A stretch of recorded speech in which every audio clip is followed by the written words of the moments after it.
Hello, universe. How are you today? So we are on day 2 of Online World Summit for live streamers with Sonia, and I'm very happy today that we have another guest speakers. They are very amazing speakers. They are experts in their fields. Of course, I always try to fill my events with the quality speakers, with the experts who can share their skills, their knowledge, and their experiences in life and business to bring your business to the next level. So we are going to have also our guests today, Lindy McRae, September Smith, Christian Karasiewicz, and Dr. Liz Isenring.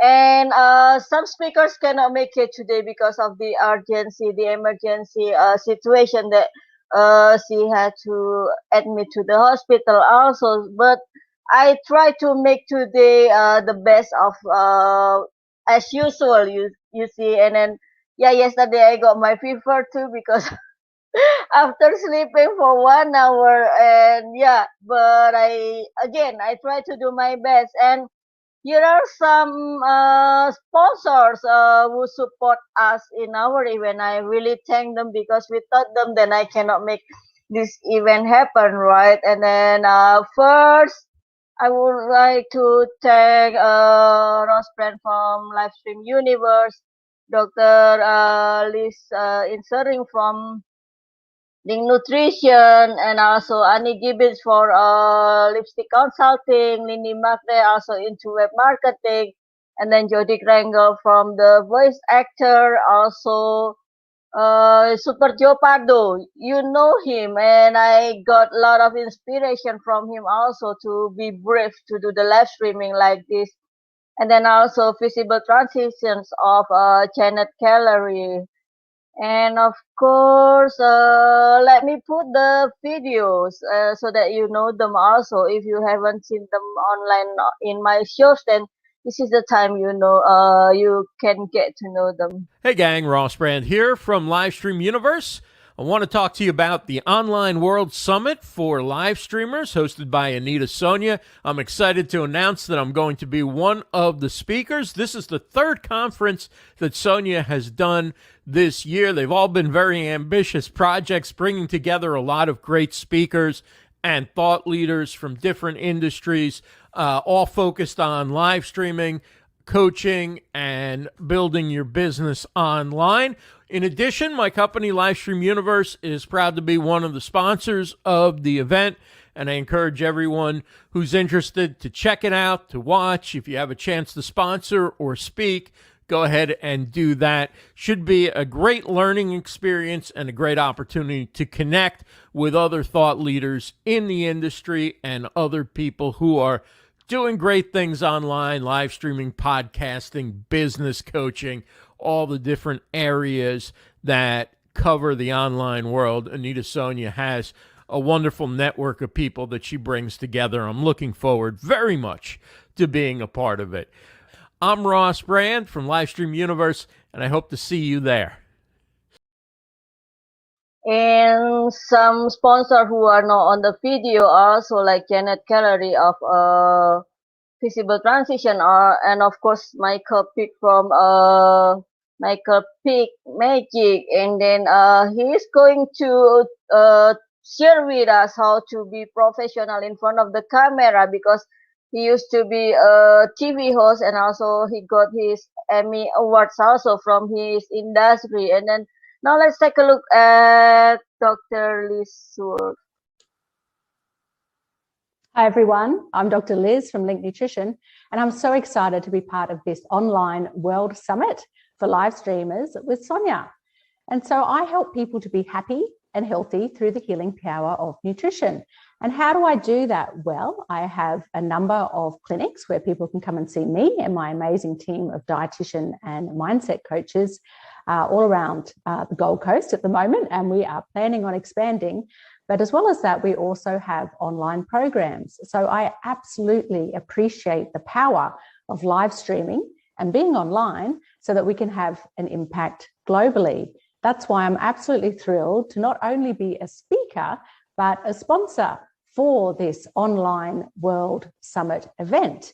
And if you're a coach, a consultant, or a business owner, I really encourage you to not only support this amazing event, because we all know that Sonia is incredibly passionate, very well connected, and of course is very experienced in live streaming. But this is probably, I think, the third summit that Sonia's organised that I've been involved in now. And really why I continue to participate and sponsor is just because I can see the value of sharing my message and mission all around the world. Plus, I love the connection that it brings as well. So I'm absolutely honoured and thrilled to be part of this event. I really encourage you to do so as well.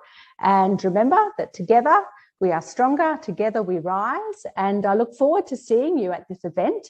And please remember to consider to be a speaker and also to sponsor the online World Summit for Live Streamers with Sonia. I look forward to seeing you then.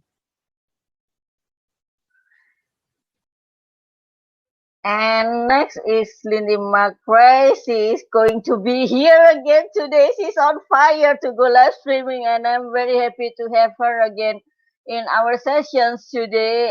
Let's take a look at her comment. G'day, it's Lindy Mcrae here from Interweb Marketing. I'm a self-confessed tech geek marketing nerd, and I love the dub space. I've been involved in it since 1996, 1998, and I now specialize in marketing automation.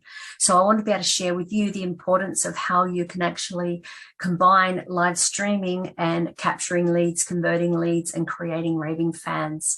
And I'm a proud sponsor, and I'm one of the guest speakers. So I look forward to seeing you around. Reach out and let's have a chat. It starts with a conversation. Take care, stay healthy and happy. Thanks, Anita. Bye for now. And then we have this one, Annie Gibbons from Lipscomb Consulting. She also supports me a lot by sponsoring and also speaking at my events. And I'm very happy to have you all here to support me in my events to grow our business. And here she is. Hello, everyone. My name is Annie Gibbons, and I'm delighted and honoured to be returning back yet again for Anita Sonia's online World Summit for live streamers. I enjoyed the last summit so much. I've definitely come back for more. So if you are a coach or a business owner, you need to be online streaming as much as you can to be powerful in your impact on this world. I know that because I am a global women's empowerment coach, and that's what I do day in, day out. I help people shift from where they are today to where they dream to be, both personally and professionally. And I know you need to be online streaming to be able to do that. And therefore I do that every day through my academy, learning opportunities, through the webinars, Facebook communities, my podcast.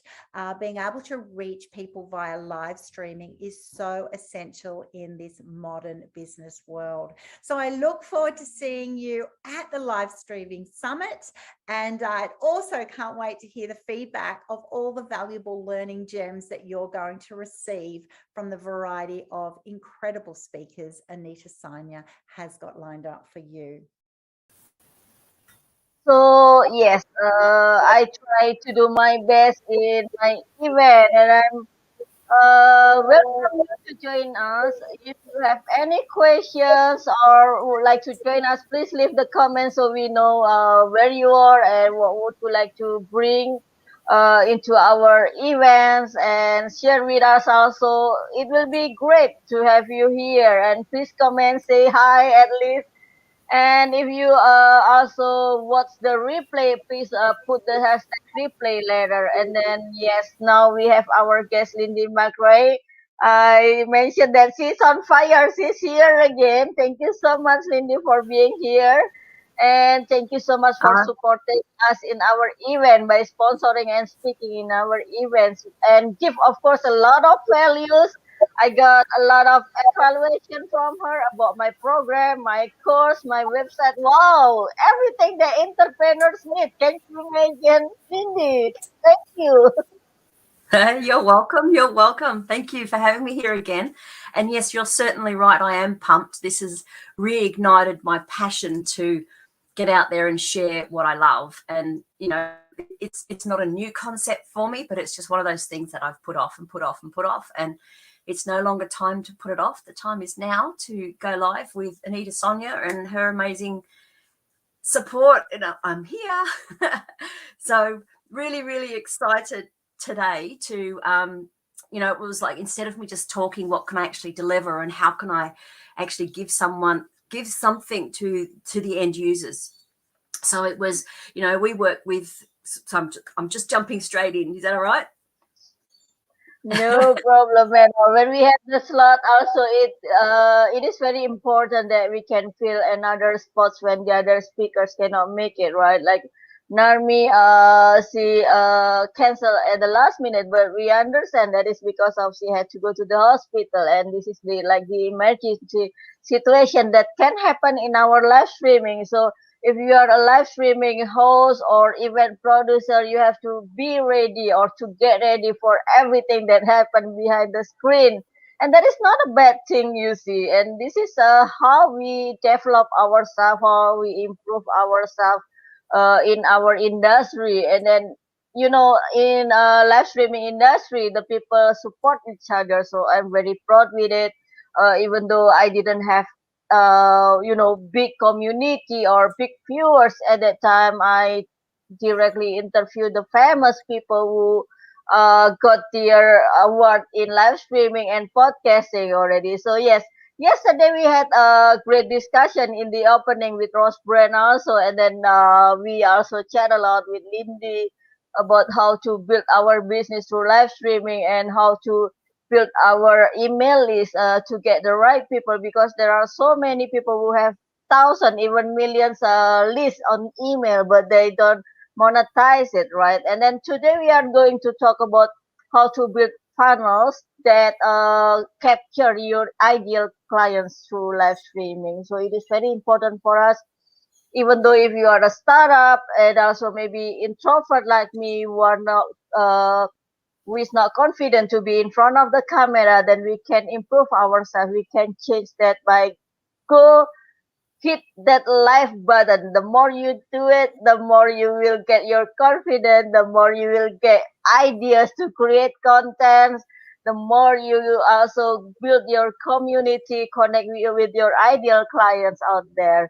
Lindy, would you like to listen or we continue the discussion like this, because it is very interesting and I would like to learn a lot from you also today. So Yes. what should we do first to do our funnel? Because this is like, you know, there are so many marketing strategy out there to build our funnel, right? But then we go nowhere. So I believe that you are the right person who deliver this. So what should we do first? Not to get lost and spend millions of dollars without getting what is it, clients.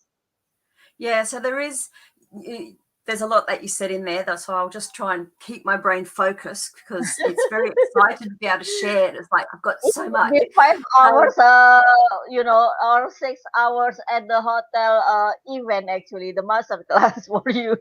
Yes. So I really love to be able to do a masterclass and dive deeper. Today, what I've prepared was based off conversations yesterday. And when you're live streaming, you need to be able to capture the details, because we don't own social content. We don't own that data. And I've had a personal experience of that myself, whereas I had a YouTube channel that was under the umbrella of another business. That business shut down and the emails came saying, make sure you've downloaded your content, but I never did. And I lost a 5-week course. I lost a lot of those that I'd created and built over my time of going through how do you know, when I went through learning how to make videos and learning how to do this and optimize the YouTube channel and all those things. So one of my things that's like strong in me now is making sure that you've got the systems and the content and everything that you own. So those leads and everything is great to live stream and get the message out there, but how do they connect and engage with you? Make it, and one of my little taglines is make it click easy for the end user being your prospects, your customers, and brand ambassadors. I'm a classic of a brand ambassador. I'm wearing my Keep shirt here. It's my Keep. Yes. I'm a certified partner with them, and I've been in that realm since 2010, a partner since 2015, and I just love what it does. I stand behind the product 100%, and I've worked in a lot of systems, and it's not the only system. There are many systems, and it is important to find what works for you. I don't sell something to someone just so I can make money. We're giving the right tools for the right time. And when you're bootstrapping, no, getting a CRM is not the place to go. However, when I was starting up my business in 2015 and became a partner, I'd also bought the tool myself before I became a partner. I invested, and back then I was paying, around $250 a month. It's half that now. So, and the tool's a lot better. So, you look at it and go, well, do I actually want an assistant to support me? Well, Keep can become your marketing assistant. And I focus strongly on Keep because, as I said, I've played with lots of other systems and I've found one that works. And I've got a proven method and a proven model that's used by thousands of entrepreneurs. That is just a little system that works. So why not stick with it? And everybody that I work with and everyone I observe also gets it working. And that's the whole point of it, is to right tool matched for your time of need. So what I'm sharing today is not tool specific. So the document I keep looking at on my screen over here, which we will put a link in the chat for you to go and make a copy of it. I may add a few more notes to it. So I'm just sort of been, adding some notes in there, but it's the Lead to Consult content framework. So when I'm working with people, yes, I'm showing them how to set up a system, and it's literally drag and drop to put the components out. That's the easy part. The harder part is coming up with the content, and then the content has to be relevant and specific for when you're opting in. So when you opt in on a landing page or a web form, you're handing over your name and your email for a thing to get something. You want that messaging to be congruent all the way through. So, if you're a coach for vets, you're very, very specific in the industry. So your lead magnet that you're offering is industry specific knowledge. Like the live streamers, they're giving away checklists or relevant content specific to live streaming. So you've got a checklist there of, well, here's the tools I use. Get these, because people who are starting up, there's so much out there. Like yesterday, I put up the shiny disco ball. There's so many things out there. There's so much new stuff being created all the time. Do you need to jump on board to all the new stuff? Sometimes it's great to be the founding members when things are launching and starting, because you can be grandfathered in, like I did with another software that I was in. But anyway, coming back to the point, the Lead to Consult content framework is a document which we'll be sharing. And in that, I'm just mapping out how do you actually meet the customer life cycle. So life cycle marketing, which I touched on yesterday. If you don't know, this is the first time hearing it, go back and watch and put replay in there. And I will be sharing those resources into Sonia's, what's the name of your group? Where it'll be the coach? Our coaching universe. Yeah, so in our coaching universe, there'll be a files tab in there, which I'll be uploading the resources to. I'm very big on value. Last night when I was creating this or thinking about this, I went looking in my Google Drive for all the resources, and I just blew my brain up because I was like, oh wow, so many. And I went, right, this is, we need to be able to get this out, and live streaming will be one way, so then I can give away resources. So amazing. You see, we have a lot of presents, not only because of this is my birthday yesterday, but also because Lindy is our sponsor who provide everything that you need in developing your business, and also, of course, to get the best results out of the business. And Lindy, about the live streaming industry today for coaches and also for other people like the podcaster also, what is it that is important to start with when we choose our niche, right? and then to choose the platform, the right like the landing page or home page or also web hosting and everything. What is the best thing to do first? The best thing to do first, well, that's how long's a piece of string question. If you're, how do we come We back don't to want this? to get lost. Come on, because there are so many ways to do that, but we don't know the right one for us. It happens a lot in our industry, in live streaming, and also the entrepreneurs, the coaches who want to start. Not all of us, the coaches, are great in marketing. We are Yes, good at that's right. coaching, but we don't know how to deliver our message, and then how Yeah. to put there the right words on our homepage or also landing page in our website, right? Yeah. So there is a learning curve and a learning process in all of that. But if you take your passion and then you document the words, so it's basically conversational copy is a good starting Okay. point. So just having that conversation and meeting your target audience, as Bonnie talked about yesterday, knowing your ideal client, who's your target audience, where are they, what are they doing, what are they thinking of? You're interrupting them on social media. So whatever it is message you're putting out there, it needs to be meeting that need, that pain, that frustration they've got. And then how do you actually solve that pain, that problem, that frustration? Right now you're saying to me, how do I actually get started and get this going? And where do you start first? Well, you can actually use, a CRM tool that can actually have landing pages, web forms, build the database, book appointments, and get paid. That can be a starting point. But I would also go, for that, I would then add on the Google Workspace, like I mentioned yesterday. That you can build a website. It can be a starting point, and that website can have the forms from Keep plugged into it. So, that's under $150 a month right there. It might sound like a lot of money, but when that's helping you close and manage clients, and that's your your assistant as well, that's a very, very low cost, affordable employee that's working for you 24/7. So you've got to look at it and go, that's that cost me a lot of money. It's like, well, you'll go out to dinner one night and spend $60 to $80. That's just one night. How many times do you go out for dinner? That might be a couple of you. I can go out with me with my sons, and we've spent $120 that night on dinner. And so you've got to put up that equation. Do you get takeaways? Do you go out for coffee every day? What does that, where's the value in your time? Do you want to be able to save your time and make it easier to do business online? The answer is yes. And it's especially important to be easy for end users.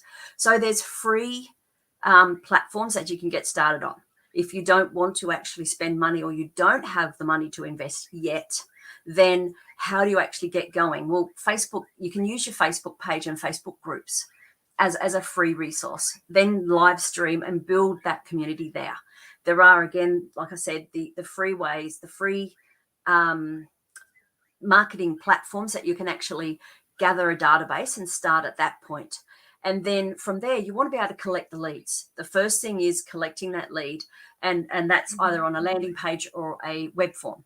So on the landing page web form, yes, you've got some copy, but if you put a video up that explains, and then you have a little bit of text of what it is, you might have a picture, which you can create in Canva. You can have a free account in canva.com, and then that graphic sits next to it. And, so it's only going to be a flat image, and then you can go to Fiverr and get someone to turn it into a 3D graphic. Well, you can go there in the first place, but and it starts at $5. Doesn't mean it will cost you that.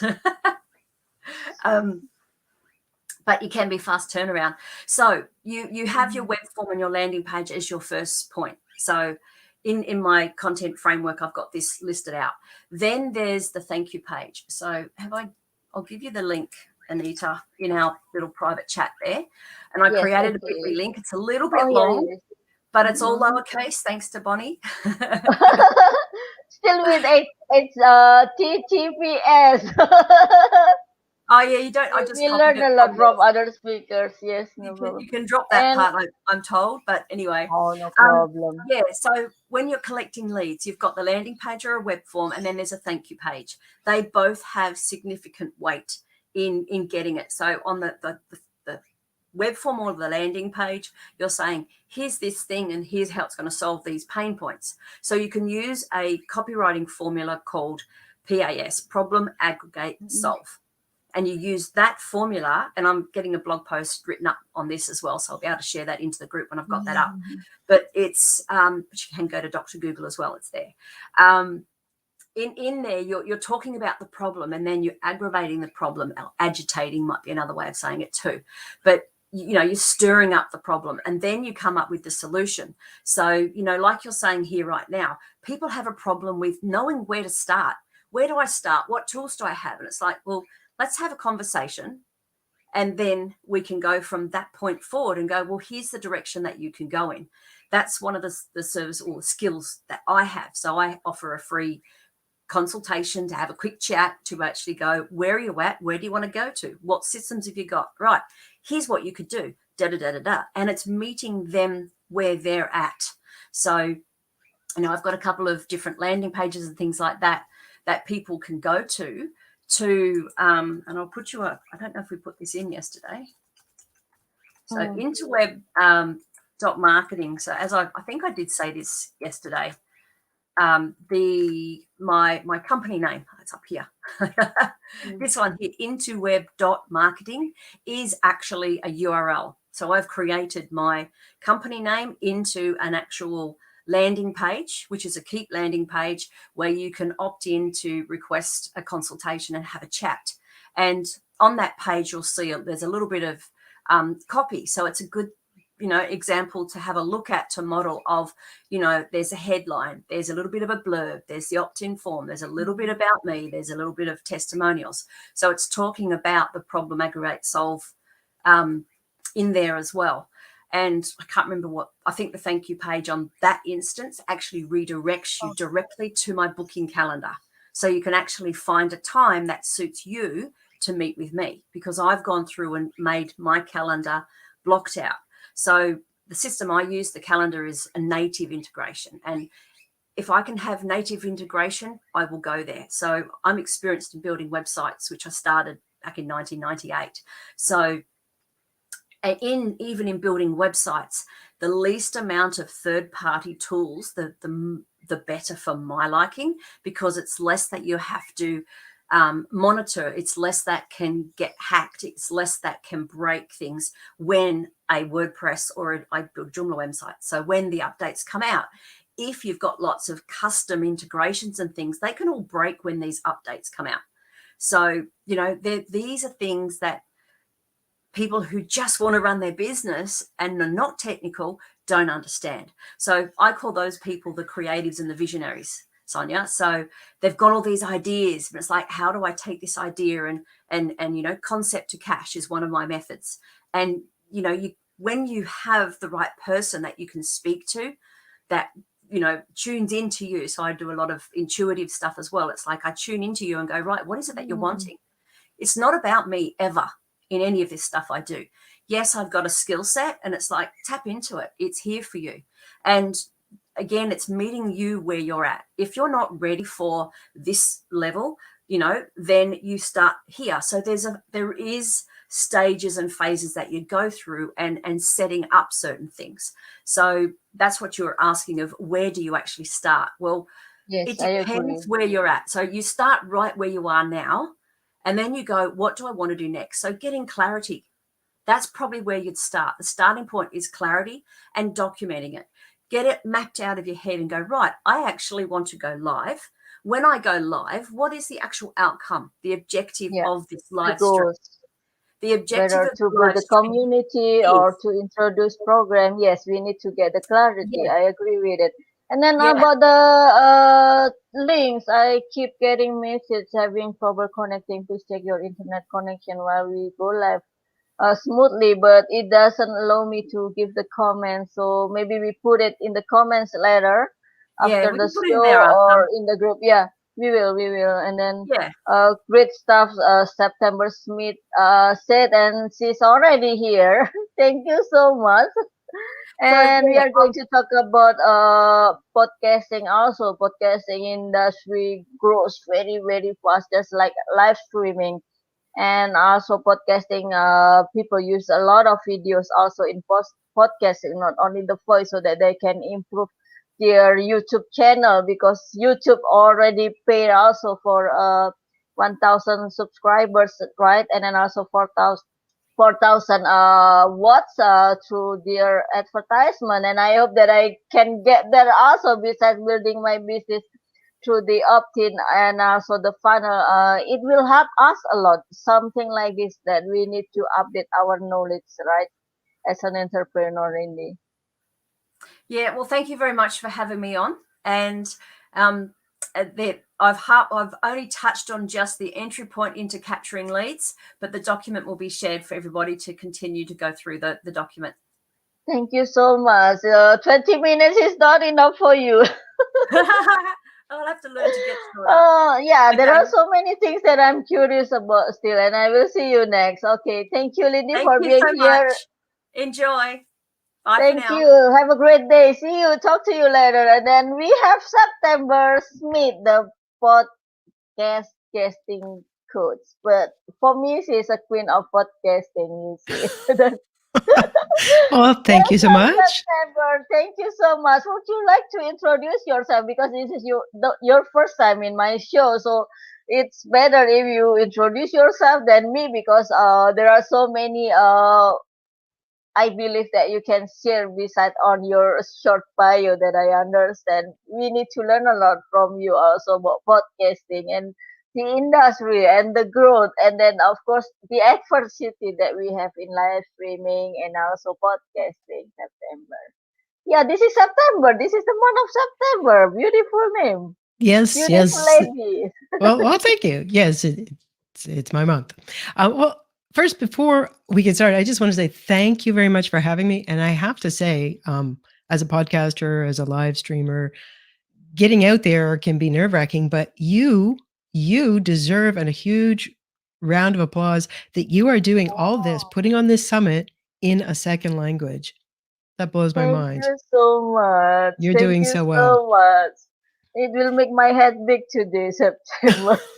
I've been watching you and it's like, wow, not only is she doing all that, she's doing it in a second language. Congratulations. Thank you. Yes. But people, the right people now, they understand my pronunciation. It is not the perfect English. This is not Australian English. This is not that's the not the British English, point. nor American English. This is Sonia English, September. So And it's perfectly understandable. Everybody gets it, and kudos to you. thank Okay, you so much. Mhm. just as you asked me to introduce myself, just a really quick Thank you. introduction. I'm September Smith. I'm Canadian. My company is, of course, consulting. But what I am doing, I'm a podcaster. I have a podcast called the She's All That Video Podcast. And of course, it's video and audio. Tagline is Conversations with Women Doing Awesome Shit. And I highlight and showcase women in business or social impact leaders who are really doing amazing stuff in the world, and give them that platform. And we talk about what the impact they're having. But in addition to my podcast, having seen the value and the potential for getting your message out via podcasting, part of my consulting is around helping entrepreneurs and thought leaders leverage podcast guesting to grow their brand, their audience, and ultimately their business. So that is what I was going to be speaking about today. And again, thanks for having me. Wow. And I believe that you have a lot of experiences in podcasting, and there are so many people podcast now. So the first question that I'm curious about, how do you stand out among the other podcasters? Because there are millions of podcasts. There are so many topics there. Just like in Clubhouse itself. Also, yesterday we talked about it with Bonnie Frank, right? Yeah, standing out as a podcast. Well, first of all, that's also partly how you stand out as a podcast guest. And that is, you have to be really strategic about it. You have to think, what am I attempting to achieve with this? What do I want people to remember me as? What do I want to, because you want them to keep coming back. So you have to be very clear on what the identity is, who you are, and what you're bringing to your show. And that goes for the same as when you're a podcast guest. You have to be very specific and very strategic based on what your goals are, business goals or personal goals. So once you know what you're doing, then you start plotting your attack on this whole thing of making sure that your podcast or you as a guest, your guest appearances are effective to achieve those goals. And without And that, you're not going to stand out. wow, and besides your performance, like a Barbie with the beautiful hair, and then also, now I love your voice, your strong voice, and then it is very suitable for podcasting, right? And then yes, as a guest, do we need to choose certain podcasts that we can appear, or we just accept all of the invitations? Because there are there are so many podcasts out there open that we are open for guest speakers, right?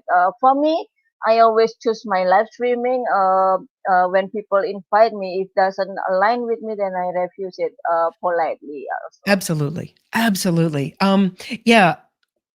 I mostly deal with people who have a business goal, or they're building their brand, they're building their professional identity using podcast guesting as one of their tools. Live streaming also is really valuable. And of course, there are other modalities. But if you want people to remember you in a certain way, and you should, you've decided what your brand is, you've decided what it is that you're offering to the market, you want as much as possible, every appearance, be it on your own podcast or be it on someone else's podcast, to be crystal clear, because you have no idea who's going to see what episode.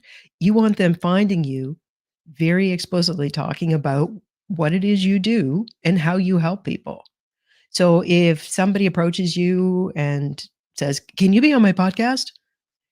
You have to be really choosy. That's a really good strategy that you've got there. It's because it's brand and reputation management. Because Yeah. you, as a guest on someone's show, you can't control what happens when you go on their show. And after it's published, that will be out there for years.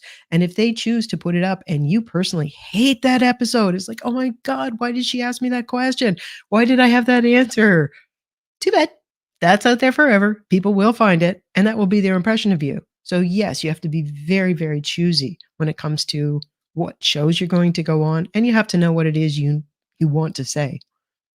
Wow, and then also yes, because in my opinion, it relates to marketing. Also, it comes to business at the end. Of course, there are so many people who think that we cannot monetize podcasts, or it is not important to monetize podcasts to build our community. But in my opinion, this is very important to monetize podcasts. We don't do something for nothing, right? Especially in Mhm. our business, we have to keep it growing also, and it takes a lot of time and energy to build our podcast, right? Yep. So And it and comes to also mhm, for the monetization thing, if you're going to be getting subscribers, sponsors, advertisers, they need consistency as well. So they oh, need to see that you're talking about the same thing, because they've bought in watching a few of your episodes and they're like, "Yeah, I like what you're saying. I like your message." They don't want to find out that after they've given you the money for their sponsorship or their advertising, you're now talking about something totally different. So yeah, the consistency of messaging is very important. and why should businesses using podcasts should use podcasts for their marketing strategy right now? Well, just at the beginning of this year, well, March of this year, Forbes magazine Mm. had an article where they declared that podcasts were one of the best marketing channels in 2021 and onwards. And they cited the increase in ad spend, and they got into how the listener audience is growing. And this is over the course of the pandemic, over the so far 18 months, the listenership has really, really grown. And at the same time, the effectiveness of social media as one of our marketing tools has been declining. And our Oh, reach as Ross Brand, I happened to catch yesterday's version. You were talking to Ross, and he said, and quite rightly so, that there's just a real lack of organic reach now when it comes to social media.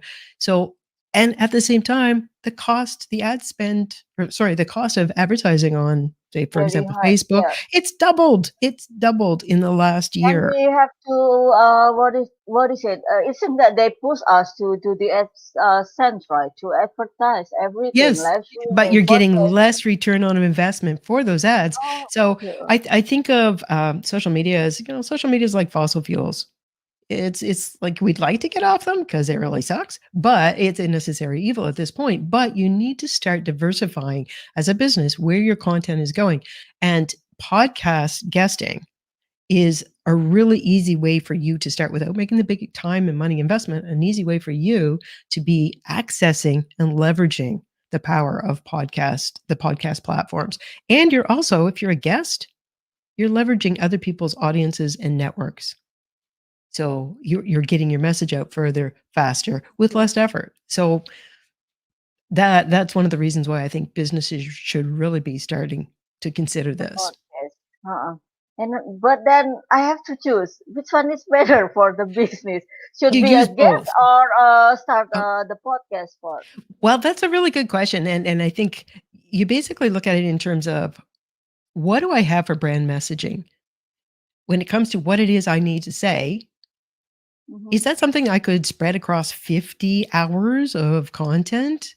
Is that something that I could just keep talking about for 50 hours, year after year after year? Or do I have really maybe two more concise brand messages that I really want to get out there and I want to be known for? If you've got a repertoire that will fill a whole year's episodes, no problem, then yes, have a podcast. It's worth your while. And a recent guest of mine and a colleague of mine, she is dealing with, her specialty is LinkedIn pages for business. That's always changing. So she is a likely candidate to have a podcast because she's got to be having updated new information out there that people can find to see how current she is. However, if you don't need to have that display of how current you are, you should be just going out there, knowing what you need to say, have your brand story, and then get out there and just drop by somebody's podcast, talk for an hour, and let them do all the work of creating your episode. And now you've got this amazing co-created content that you can be leveraging. You've just saved yourself hours and hours and hours and hundreds of dollars. Wow.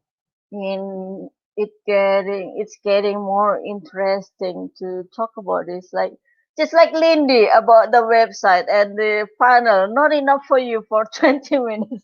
Yes. I think Yes. we need We're to halfway have through. master class in our group again. And I'd be more than thrilled. I'm very passionate about this. I think this is Because something it's that people need to very get on now, true. because That's with the true. big players getting in, Apple, Google, Spotify, iHeartRadio, And they're they all start investing. to pay also the podcaster. Exactly. Right? Right now, we're kind of, I think of it as like the zenith of the Wild West of podcasts. It's still very grassroots, and you can get in and you can have benefit from it. Don't know how much longer that's going to last. I think thin edge of the wedge, they're getting in there and it's going to get tighter. So take advantage of this opportunity right now to be building your brand and having all these amazing episodes out there on these audio platforms, these huge, some of the biggest platforms on the planet are like Google, Apple, Stitcher, Deezer, iHeartRadio, Spotify, et cetera. Get your stuff on there for free. Before I go to the next question, I would like to read Tim Killet. He is one of my best mentor in live streaming, and he's going to have his event in person in Dallas, right? In Cool. November, if I'm not mistaken. I think you should join him there. I Because this is for podcaster and live streamers, of course, among the countries there. And then September, how do you choose, or not only for you but also for me as the entrepreneur, especially in live streaming, to start a podcast? What I mean is like what platform that we can use to choose the best platform, because it takes time to learn about a lot of platforms. Just like in live streaming, sometimes I use StreamYard, sometimes I use Restream, right? StreamYard is very easy for the entrepreneurs to start their live streaming. But for me, Restream also has more features to come with as a professional, right? I Of course, use Restream. Not only because Restream as my official sponsor on the previous online World Summit for live streamer with Sonia, but really I get a lot of benefits also with the music, with the overlay and everything. So is it the same with podcasts? How we can we choose the right platform? For podcasts, because it's not something that you're always going on and necessarily live accessing their infrastructure, do your homework. Find out exactly what you want. For example, when I chose mine, I went with Buzzsprout. It's the host, and it had everything that, as a novice podcaster at the time, I was looking for. There are some things now that maybe would have made me choose another host, but Buzzsprout is a good host. There's a number of other options. At the time, there were a couple of hosting platforms that were free, but then there was the fear that they would keep your content. So at that time, it was like, yeah, don't go with them. But now, as I understand it, Anchor, being that one, has assured everybody that they're not going to take your content if you move elsewhere. So yeah, do your homework. And another big part of it is, I found, is the community, the live community for each one of the platforms. When they have a Facebook group, how helpful are they? How active are they? How responsive are they? So all these things have to come into your decision of which hosting platform you choose. Okay, just like the Anchor, because it starts to be famous here and it is free in the country. And then I don't use such platform because I heard there are so many problems also. And I don't use Zoom unless the people invite me on Zoom, because like the school students use it for live streaming and also for homeschooling, and then that's why it can be class. We are millions of people here, so I prefer not to choose the famous one because of that case also. And then Tip Gillette said, I have a podcast, and yes, it built my business, but I love being on other podcasts. Yes. And I expect that everyone, our viewers and also our guest speakers, connect each other in online World Summit for live streamers with Sonia, right? And then collaborate each other, invite each other on their shows also. Well, That's I'm that's interested what in I. hearing about Tim's event. Oh, he's a great man.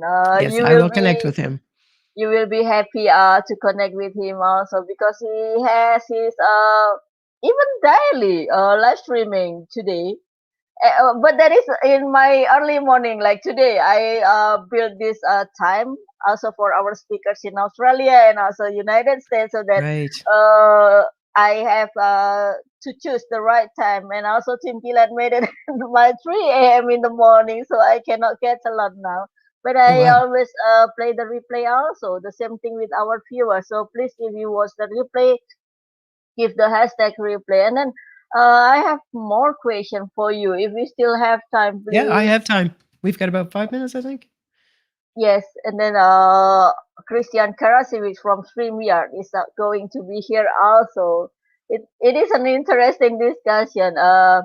September, what about you said that about the free one and then also the paid one. But for the startup, which platform we use? We need to use the, what is it, the free one, because we don't know our community yet and we need the people know us first, or directly the pay one, Well, with the benefits? it's not really related to that. It's because now that supposedly Anchor has assured everyone that they are not going to be making it problematic to keep your own content if you leave them.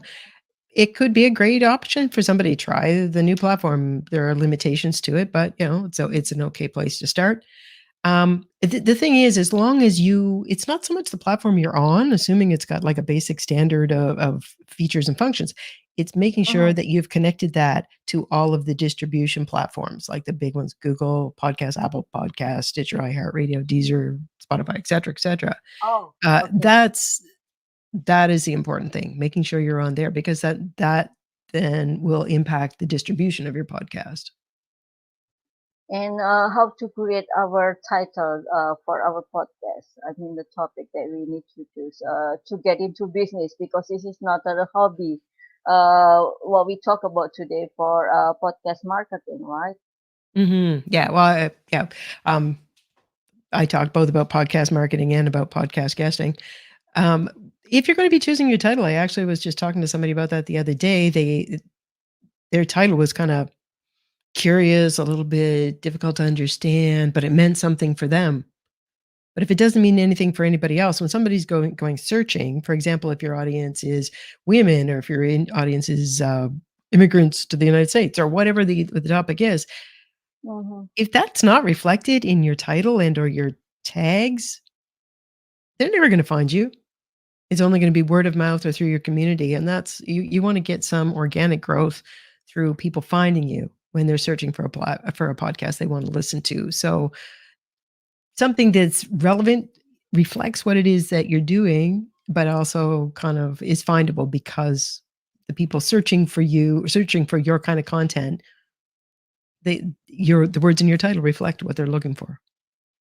And this is what I would like to ask about, because I would like to start my podcasting in live stream your business. This is for the entrepreneurs and also for the introverts who are shy or not confident enough. There are so many podcasts talk about the podcasting gear and also live streaming gear, but I would like to shoot it from the confidence, and then also how to start it, how to create an event, how to get the great guests like you.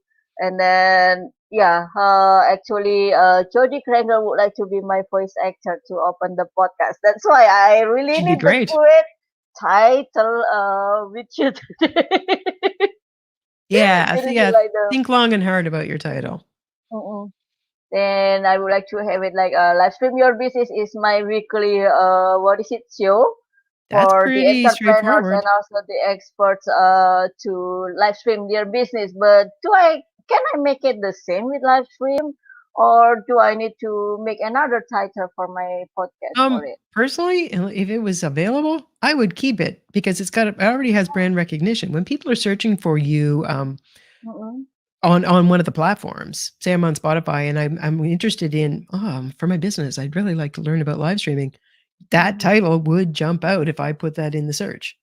Wow. So Okay. that's not a Thank you bad. so much. And But then I have the clarity today for the title. there you go. Then September. there's consistency across all your platforms and all your identities. That's really important. I'd do it. You've got a great name for your existing program. So yeah, keep it. Yeah, and I'm more confident now with the title that you mentioned. You support the title also that people will jump in. That is, Pretty that's what I straightforward. want to hear also. I mean, I think the other entrepreneurs also feel the same, that when they have the title, then other live streamer or podcaster agree with it or support the title, then they will be happy with it, right? To choose the right title to attract our listeners.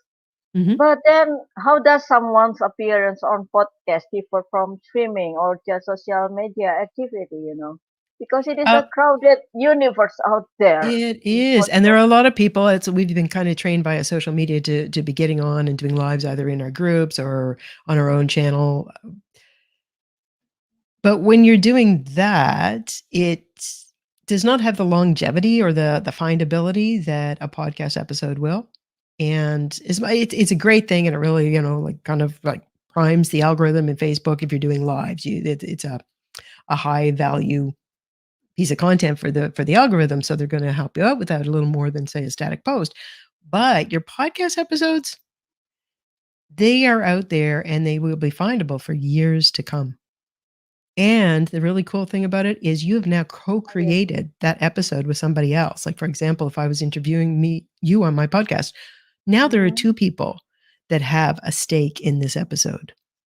We're co-creating it together. We're building network. We're building relations, but we're also going to be co-promoting it. So it's not just you promoting your stuff. You're kind of creating this little collaborative project with every host that you do an episode with. And we come to the deeper discussion about the length of the podcast. What is the ideal length of the podcast and the frequency as a beginner or startup to do the podcast? For the length? How many minutes right now, or how many hours maybe? They're saying that the average length of podcast, it depends on when you hear the stats, but it ranges between, say, 40 and 45 minutes. And that I would say is probably, a good indicator that that's a good length in that it's the average. They know the podcast listeners are deep engagers. They usually are doing it while they're doing something else, like at the gym or they're driving or they're doing housework or cooking, whatever. They want a nice little chunk of time. If I'm looking through for a podcast episode and it's 10 minutes, I'm not even going to start on that thing. Because 10 minutes from now, I'm going to have to find a whole other show. No, I'm looking for something at least 30 minutes so that I can do what I'm going to do and I don't have to go back and change it. In my podcast, most of my episodes are in that average range. There have been a few where it has been one was even just a little over an hour, which I was really kind of afraid, that might be too long, but it was a really sexy topic because in fact it was about sex. So the listener, the length of time people watched and listened both to the video and the audio was pretty much 100%. So it depends on your topic. It depends on your audience. And it depends on you too. If you're looking at, okay, am I going to go through and am I going to edit the entire length of every time I do a recording? That's time consuming. If you are going to be doing that, you might want to look at shorter episodes, like say maybe around a half an hour, 40 minutes and not an hour. Oh, and is there a solo podcast or with guests that we should do for the first time? If you're going to be guessing, then it won't be solo. It'll be with somebody. But like you said earlier in our conversation, make sure you've watched them, you like their message, you like the way they interact with their guests, and you can imagine yourself in a conversation with them, and you know that you're going to look good. By the end of the conversation, you're going to feel like, yeah, killed it. So yeah, choose one that you feel really confident will not be high stress, high pressure. It'll just be a nice, friendly conversation / interview. That's a really good place to cut your teeth. Wow. To get used to doing podcast casting. Great values that you share with us. But I'm more curious now about this. And yes, we are going to wait for Christian Karasiewicz. He's not in the studio yet. September. One Yes. thing about podcasts, how to differ them. I mean, we listen a lot of podcasts, right? And then like Dave Jackson, Ross Brand, and also Eddie Garrison, Jim Fruce, like that. There are so many people that I admire on the podcasting industry. And then how to differ, that we don't want to waste time to listen to podcasts. And I put myself as the listener first to create my own podcast so that I don't want to be that way. And then what is the important points that we really need to put in our podcast so that the people will not, be bored or fall asleep when we listen to podcasts. I listen to podcasts when I do the gym, right? Yes. So what are the points that we need to put as as a host, of course, or as a solo podcaster, so that the people will not get bored. Or as the guest as well. Yeah. Both all those things as your host, solo or guest, you should probably have, as I said, you need to know your brand story. You need to know what it is you're talking about. You also should have practiced and know how to keep how much you're going to say about a given topic to just the right amount. Go back and listen to your episodes. If you're a new podcaster and you go back to listen to your solo episodes and you're like, oh my God, I went on forever about that, then that's something you need to work about. You need to be able to keep it short and tight. Oh, September, I don't know if I can do that because I didn't like my first live streaming or watch myself. The great thing with podcasts is there's always editing. But you're going to get real sick of editing because editing can take a lot of time. So you're going to get to the point where to save yourself editing time, you're going to realize, keep it short, keep it sweet, know the sequence of topics I need to talk about to achieve what I want to achieve in this one. A little bit of preparation, if you're doing a solo podcast, preparation goes a long way to keeping you nice and tight and keeping the pacing what it should be to keep your listeners interested. Hey, whoa, wow, this is a lot of discussion that I would like to do more and more, or getting deeper into podcast. And I would like to say hi also to Tristan John Griffiths. Yes, we are on day 2, and the list of the speakers on this event this week is really really tremendous on World Summit for Live Streamers with Sonia.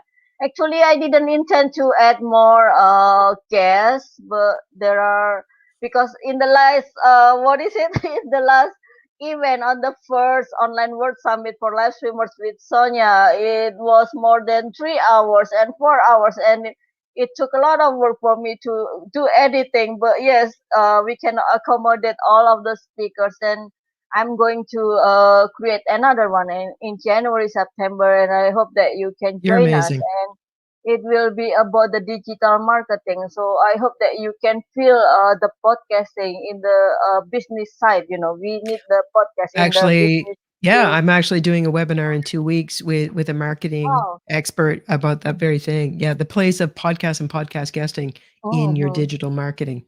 It can Would you play a like to really share strong that in role. the group also, so that our group members can get it? Because I put the priority for our group members on our coaching universe about the events of the members create after this. Please I would do be that. happy to share it. I'm really excited to be picking her brain and seeing where the commonality lies in, like how can we really make our Mhm. podcasts and podcast appearances pay. Wow. So this is really really great. Let me call Christian first, and please do Is not he in forget the to waiting room? share. Oh, not yet, not yet. Maybe I'll stay he's with you. putting his of course you have to, because there are so many questions in my head. This is my first time with you in my, so Do you want me to where call were him? you? I'll call him. This is the this is the third event. Where Kristen, were get over you here. before? I don't know. No, I'm just maybe glad because we met. he puts on his makeup to look pretty, Oh, because he's that's one what of he's doing. Oh, oh okay. yeah, he is one of the StreamYard team, you see. He's everywhere, and he gives a lot of tips on StreamYard. So yeah, one of the public speaker that I admire, and he always support my event also. Oh, in our culture, when you talk about someone and he is there, it means that he has a long age.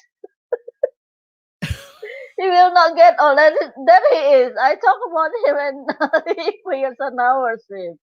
Well, he's One coming more soon. question, September, please, and you Okay. can have the discussion with us, because we are Yeah. going to talk about Amazon, Yeah. Amazon also.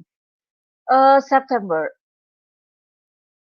what Yes. is the best thing you experience in your podcast? I know maybe it's your secret.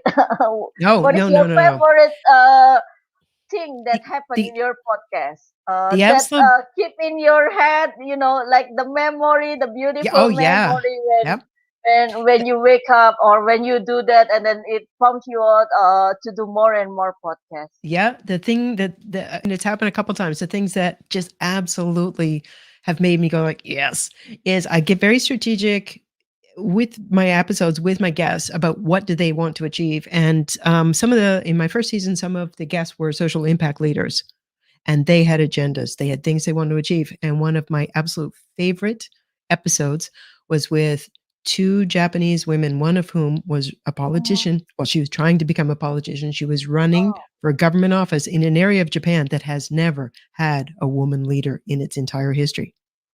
yeah. They were not letting her get on stage with the other candidates. They were not letting her speak, even though she'd paid her entry fee. And the media was ignoring her. So with Oh, our podcast episode that we did together with her campaign manager, and we did it on Women's Day, we got it out there and we really pushed it marketing wise, and we spun it up into hundreds and hundreds of downloads and views. And then she was able to go to the local media and to the local government and say, hey, people all over the world are watching this. People all over the world are seeing the shameful state wow. of the Japanese society and what is happening with women. Explain yourself. Within 1 day, she had TV media, and within 2 days, she was allowed to get up on stage if there was a speaking event. So with our podcast, we used it to actually make a small change in the way things are in her society.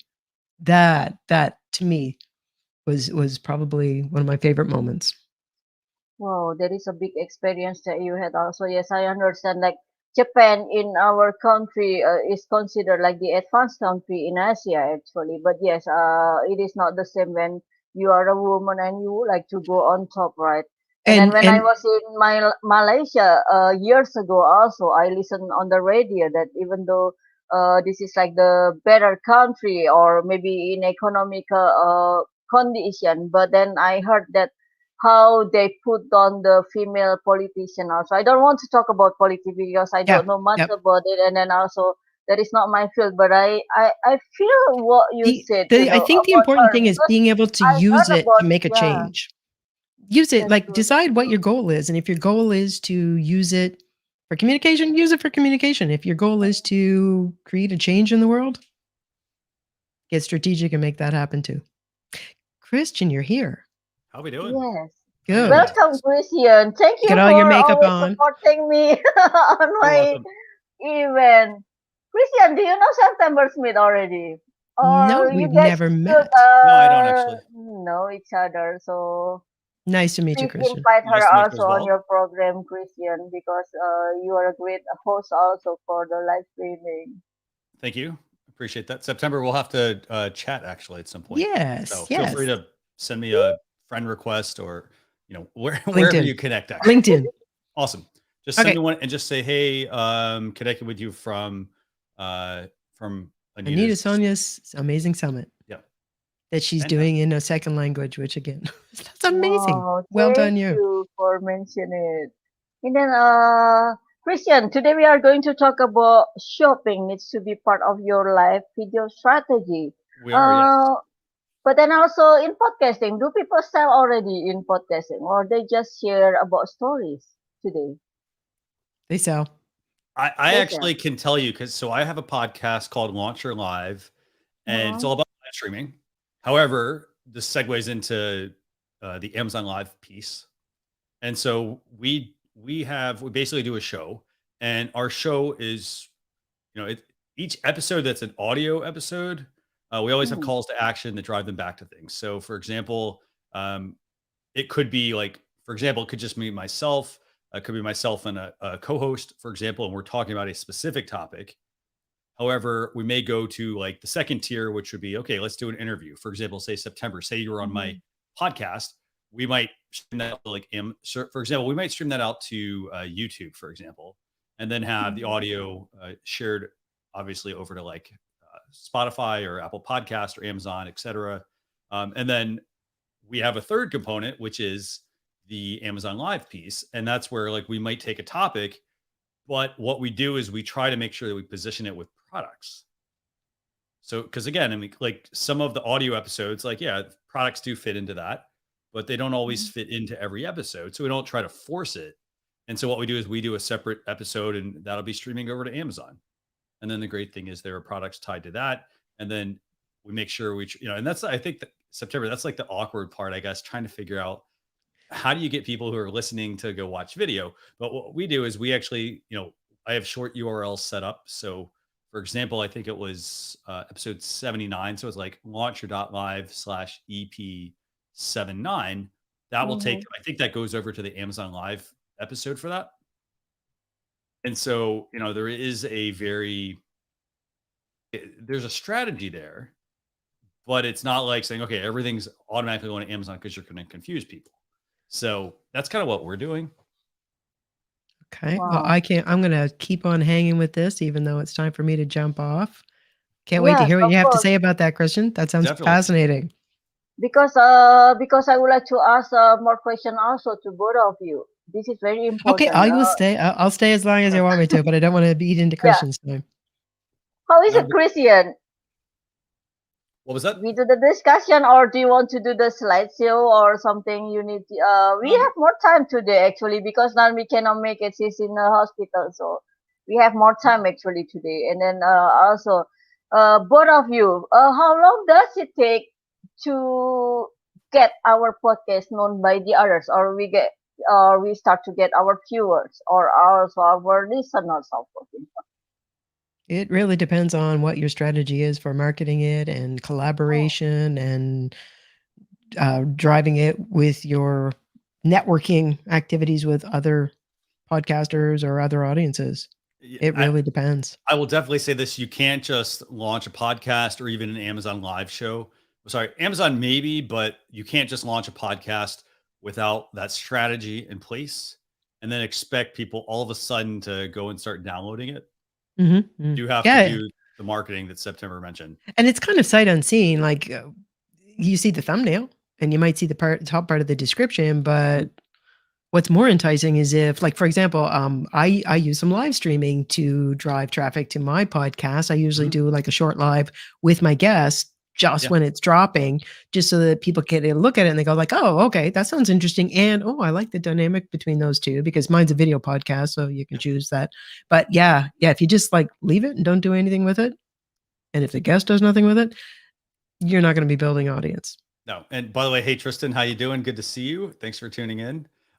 Absolutely, September. And that's one of the biggest challenges, I think, with just, trying to get the word out there. Like the thing you just mentioned, like if you are doing a video, like it doesn't matter if it's an audio only podcast, a video podcast, you need to be putting them out there online in all the channels. But it's not saying I need to put the whole video out there either.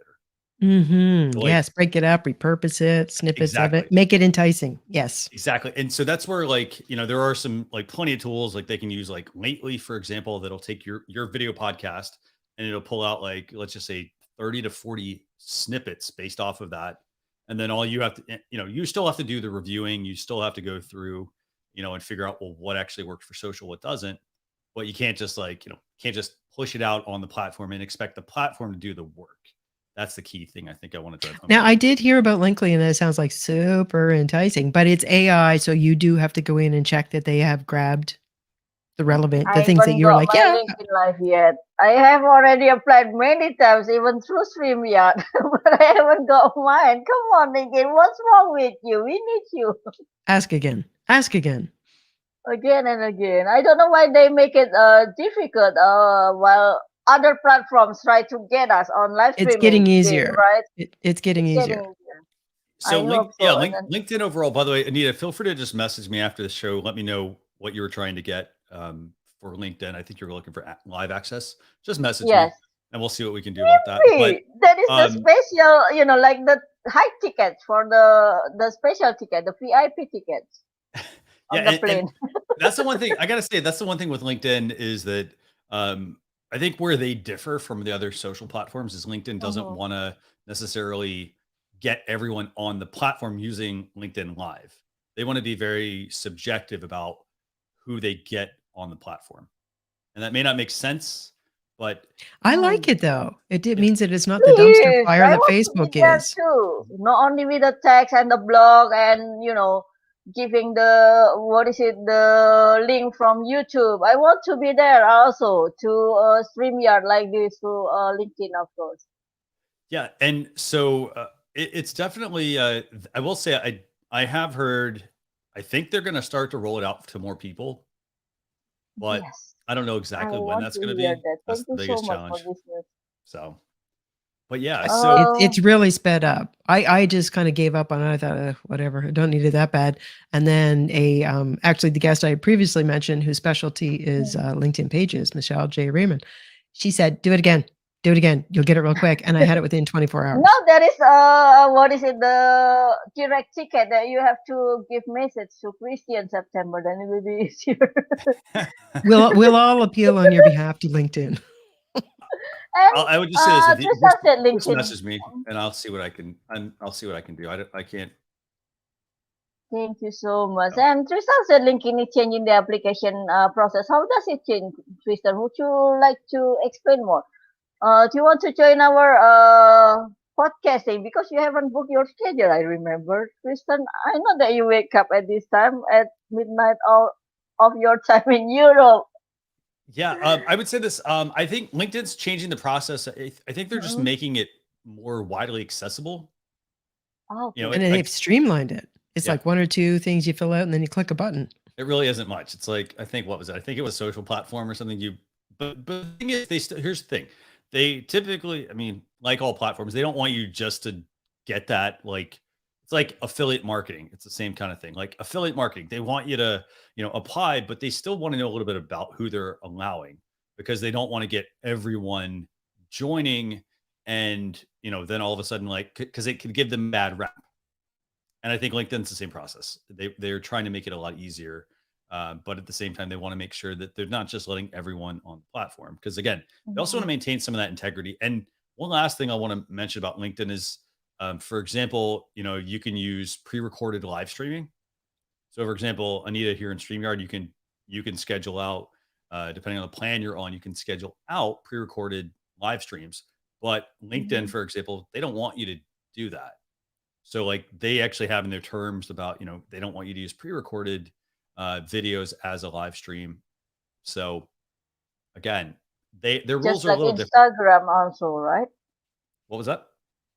Just like Instagram, we cannot go live through StreamYard to Instagram because of their rules also. They just want to control. I don't say control. They just want the content to be good content. They don't just want, everybody, like, for example, they don't want people making pre-recorded content and then all of a sudden, pushing it out as a live video, because people are tuning in thinking they're getting one thing when they're getting another.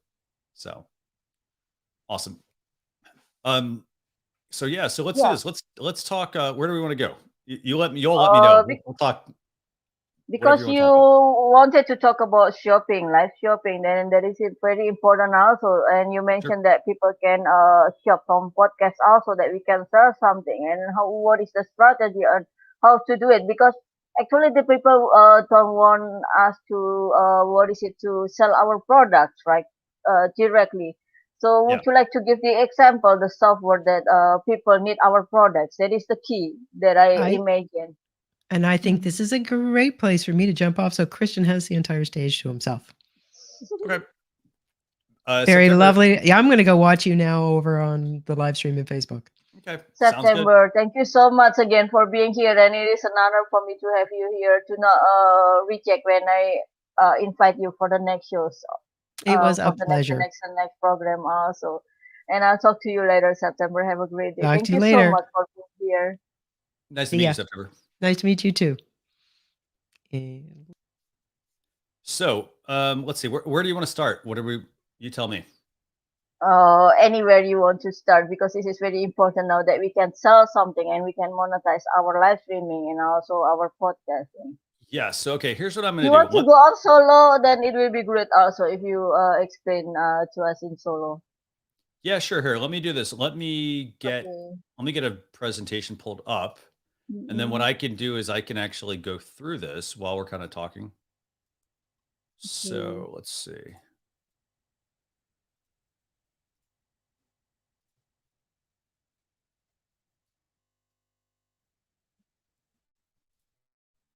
Awesome. So, yeah, can you do me a favor? Can you bring my presentation in? Yes. Awesome. Here it is. Okay. Fantastic. So here's what we're going to talk about. We're going to talk about Amazon Live. I was telling Anita, Amazon Live. What did I tell you, Anita? What did I tell you I was going to talk about? About shopping in live streaming and also podcasting. Yes. Okay. So let's talk about shopping. And I want to talk about why shopping is or should be part of your strategy, at least part of your live streaming strategy. It doesn't, really depending on the type of business you run, some of them are going to work very well for Amazon. Some of them are not going to work as well. So what I want to talk about here is this. So obviously, and you can lead me up. That's fine. So Amazon Live is basically a way for you to monetize your live streams. And I don't mean like monetize in the sense that you're going to make a ton of money. It's going to be super consistent. For example, the numbers are always going to go up and always and down, for example. And part of that depends on the topic you're talking about. It depends on who's actually watching from, or who's actually clicking through on Amazon, what kind of traffic you're driving and so forth. So you got products on Amazon. That's one option. Now, the other option you have, are your own products. So for example, if you're selling like online coaching programs, and one-on-one coaching services and ebooks and PDFs and courses and things like that, Amazon's not necessarily going to be the best place to do that. But guess what that's going to give you? That's going to give you two types of vehicles that you can use for live streaming. So, for example, and I talked about this earlier, but if you're somebody who, you sell online courses and you sell PDFs and downloads and all that sort of thing, the best way for you to go and sell those, at least at the moment, is going to be directly through your website. So it's going to be, being on other lives, talking about, what you do and having outlets to be able to send them back to your website to be able to go and purchase those things or check out on those things.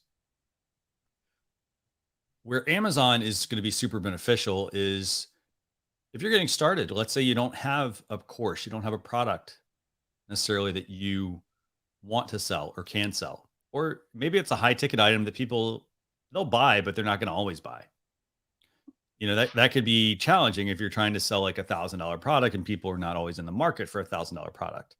So, again, if you're just getting started on Amazon, this is also where it's like super important.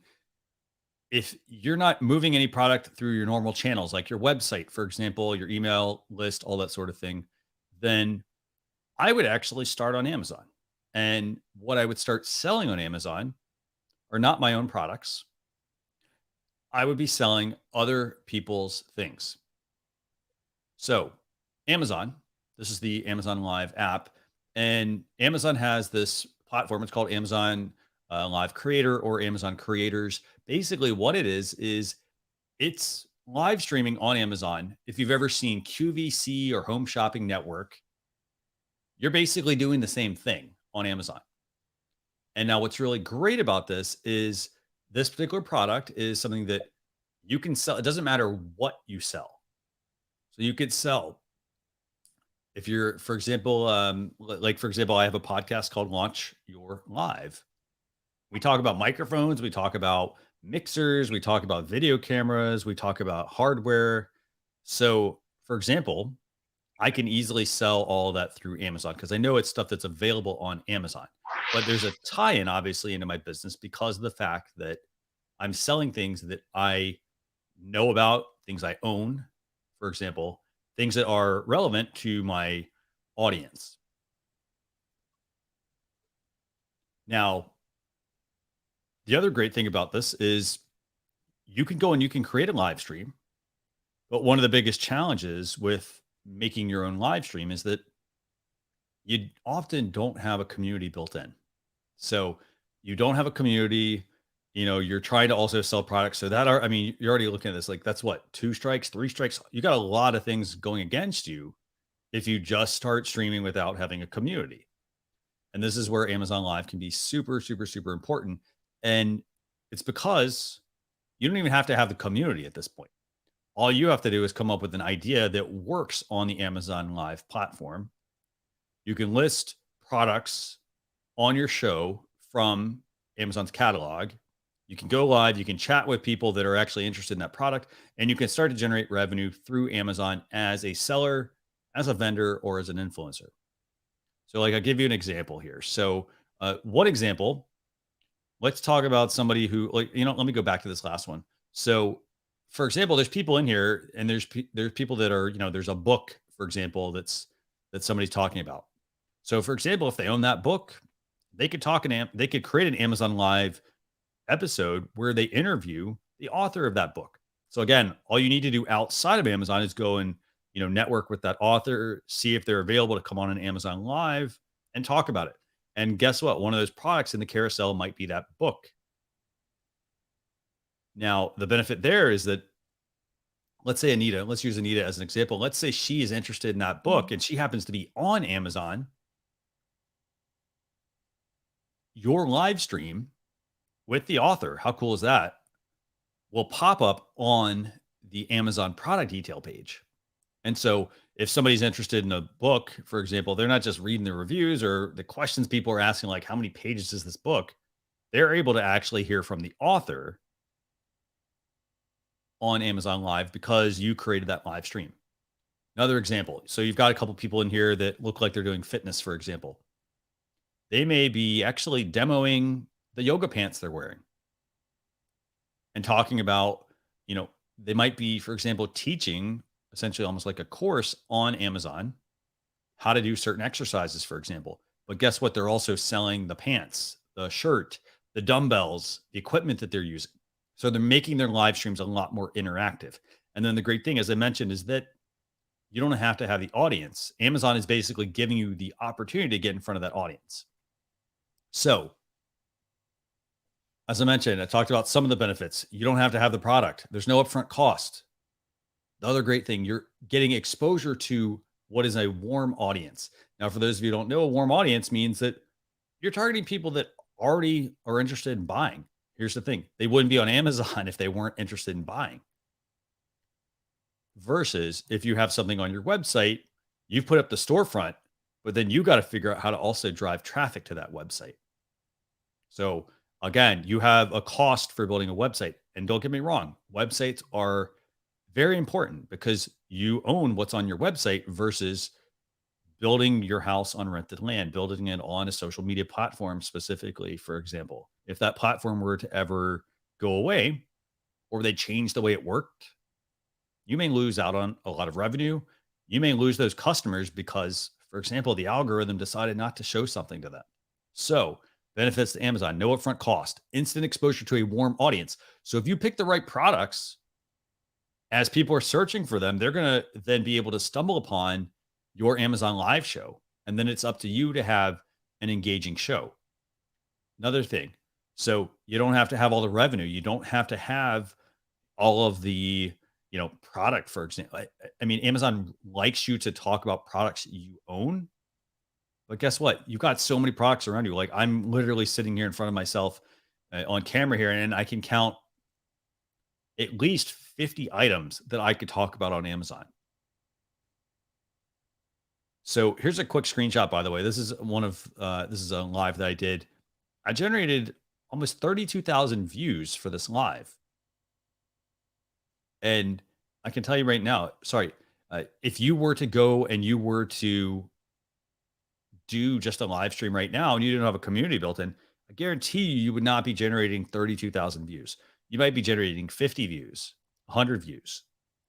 So as you can see, I mean, this is basically, it's almost like giving you if you're playing a game, for example, sometimes there are cheat codes, and those cheat codes let you level up, or they help you level up faster. So they help you go from level 1 to level 3 to level 5. And that's what I think Amazon Live actually helps you do. It helps you go beyond struggling to get an audience, because you could have the best content in the world, but if you don't have the audience, people aren't going to, they're not going to learn about it. It's up to you then to also do that promotion, get the word out. So I want to talk about how easy it is, by the way, and just a couple of quick tips here. You do have to use an iOS device. So it is iOS only. You don't need the latest iOS device. So what you can do is, you can buy an old iPhone, an old iPad, or older model. Doesn't have to be the latest. You can then just go to bit.ly/Amazon Live. It's going to get the Amazon Live app. And then all you have to do at that point is you can start creating your broadcast. And it's also free to sign up, by the way. So, I talked about the benefits to using Amazon Live. Here's another thing. You can also leverage your website with Amazon Live. So it's not just to say, well, only people on Amazon will know about this. Hey, if you've already been building an email list, start to email those people. Tell them you're going to go live on Amazon. You'd love it if they joined you. Send them a link to it. Another thing, if you happen to you've got all your money tied up in inventory, how do you make some of it back? Or how do you start to make some of it back if people aren't buying at the moment? Start to list it on Amazon, or start to drive traffic over to Amazon so that you can start to generate some revenue and pay off some of that debt that you may have accrued. As I mentioned, the other great thing, you reach customers who are not familiar with your products. They don't even have to know about your products. They might watch because of your personality.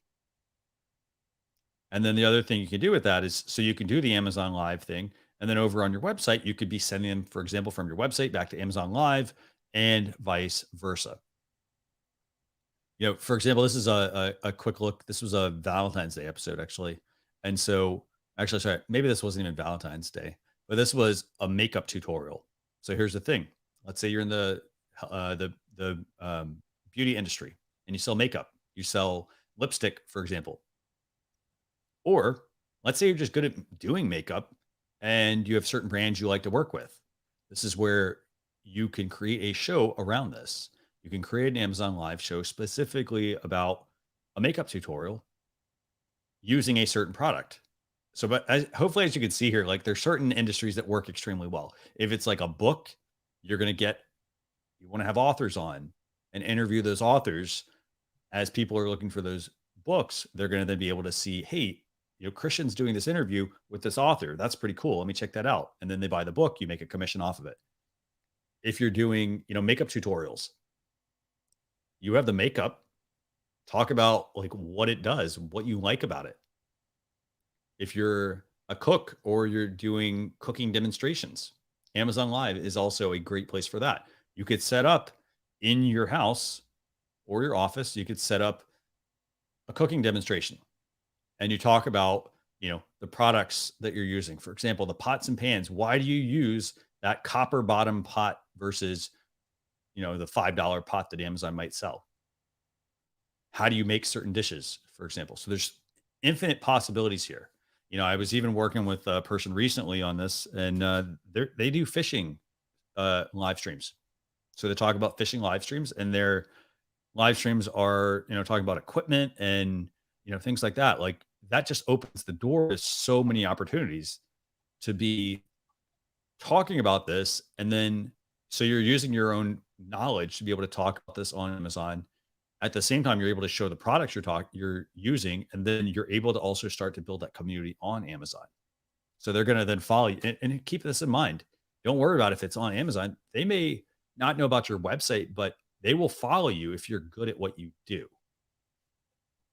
So I want to give you all just, some ideas here about Amazon, and these are just some ideas for an Amazon Live show. So for example, what do you feature? And so let's talk products. So if you own the item,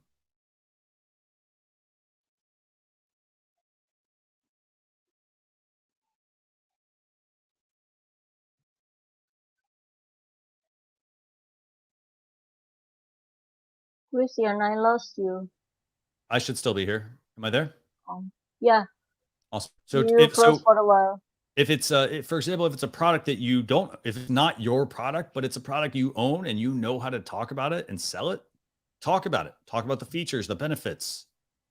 If it's your own product, for example, let's just say you happen to make your own cables or something like that, or you sell your own makeup, you have your own makeup line. Don't just list it on your website, put it on Amazon, get it in front of people, let other people start doing live streams about it. Do your own live streams about it.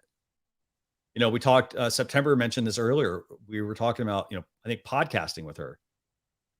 If you're doing a podcast, for example, I gave the example that I run a podcast called Launch Your Live. It's all about getting started with live streaming. We talk about equipment.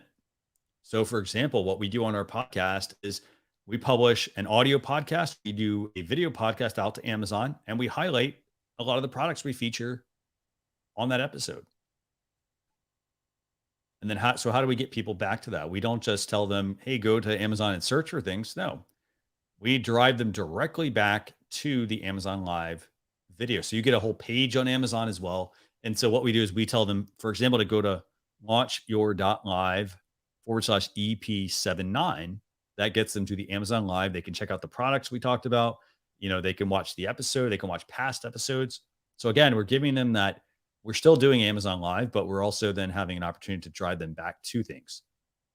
We even talk about, like, if it's an audio episode, we even, we're reaching them on Apple Music and Spotify and Amazon Live, right? But if we want to get them back to, like, other episodes or things like that, we've always got those links to be able to drive them back to. We also then make Amazon Alexa flash briefings. So for those of you who happen to have an Amazon Echo Dot or things like that, you can use that as an opportunity, same opportunity, you create an audio version of, let's just say it's a 5-minute recap of your Amazon Live. And guess what? You now will actually show up on Amazon if you search your name, if you make an Alexa flash briefing. So then that way, that's another thing people can start to see.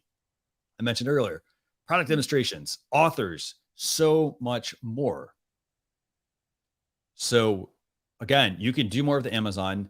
I'll even give you an example here. So we're using StreamYard right now to broadcast Anita's summit here. And you can also use StreamYard to broadcast Amazon Live.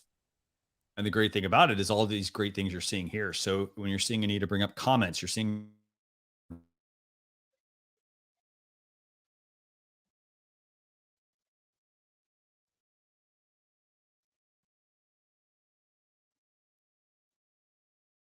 check that out at bit.ly/getstream app. Again, you can sign up for free. If you need to send it out to Amazon, you need to upgrade to at least the basic plan to be able to do that. But that's how you can make your live streams more engaging. You can add overlays, you can add more thirds, you can add video clips, things to make your live streams on Amazon more exciting.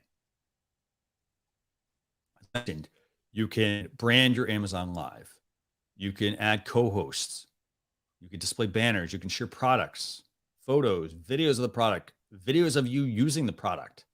If you've got another camera, for example, you can have multiple camera angles and show an overhead shot of you unboxing the product. Again, all sorts of possibilities when using live streaming and going out to Amazon Live. So, just a couple of other quick points here, by the way, just about Amazon. Again, you can use it to build and grow your Amazon Live presence. So, for example, I have this show, this podcast, and what I do is I send it out to all the podcast platforms, but I don't rely on the podcast platforms to do all the marketing for me. I have to make sure that I'm doing some of that myself. So what I will do is, I will send it out to Amazon.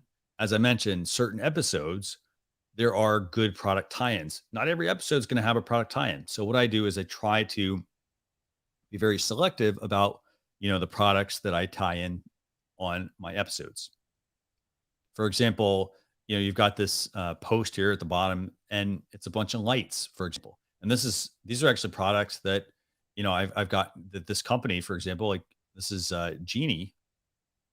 They may actually reach out to you and they may want to do partnerships, for example, or they may want to do brand deals, or they may want to do sponsorships with you.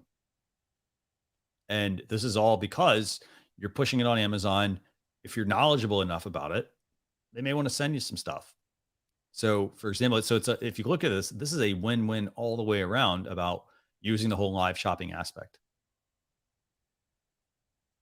And then the other point that I think I really, want to make is just the fact that, and I can't stress this enough, you get in front of a warm audience, an audience that is ready to buy. They're not just outside of the store. They're in the store, Amazon, the store. So they're in the store, they're on the product detail pages, they're looking up something, they're reading reviews, for example, and you are able to engage that customer. So, for example, if they're interested in, let's say they're looking at, let's use a headphone example. So let's say you've got the choice between, Apple AirPods Pro, or you've got some knockoff Bluetooth headphones. If you're very knowledgeable about it, you may show them some of the differences, because a lot of people, for example, they might buy on price. They might say, you know what, I'm going to buy these because they're the cheapest they are. However, maybe there's a reason why they shouldn't buy them. And that's where you come in. You come in because, if you're the product expert, you can talk about it. You can actually talk about the differences between products. Talk about which ones you'd buy maybe in different scenarios. For example, if you had, let's say you're going to buy products for like your kids, you're going to buy Bluetooth headphones. Do you want to buy a $150 pair of headphones that your kid will probably not appreciate because they don't understand the audio quality and all that sort of thing? Or do you want to buy them a different product? So you can make recommendations based on scenarios. Again, you're helping solve problems for buyers. At the same time, you're being rewarded with that as well. So Amazon Live, it is definitely something that you want to pay attention to. It's definitely it should be part of your strategy. I'm not saying it should be the entire strategy. It will be part of the strategy for some people. It will be in the entire strategy for some people. For example, people that sell leggings and fitness equipment. I would definitely be putting that on Amazon. While you could go over to YouTube, for example, you've got to compete with all the other people talking about it. And guess what? Everybody's trying to get a little sliver of the pie. However, on Amazon, people are already buying. So you're basically, if you're knowledgeable about the product, you're able to get people on Amazon to convince them to make the purchase. So, one thing I do want to recommend, I've got some places you can connect with me on, but if you do want to join, for example, I've got a Facebook group. You can just go to facebook.com/groups/Amazon Live Creator.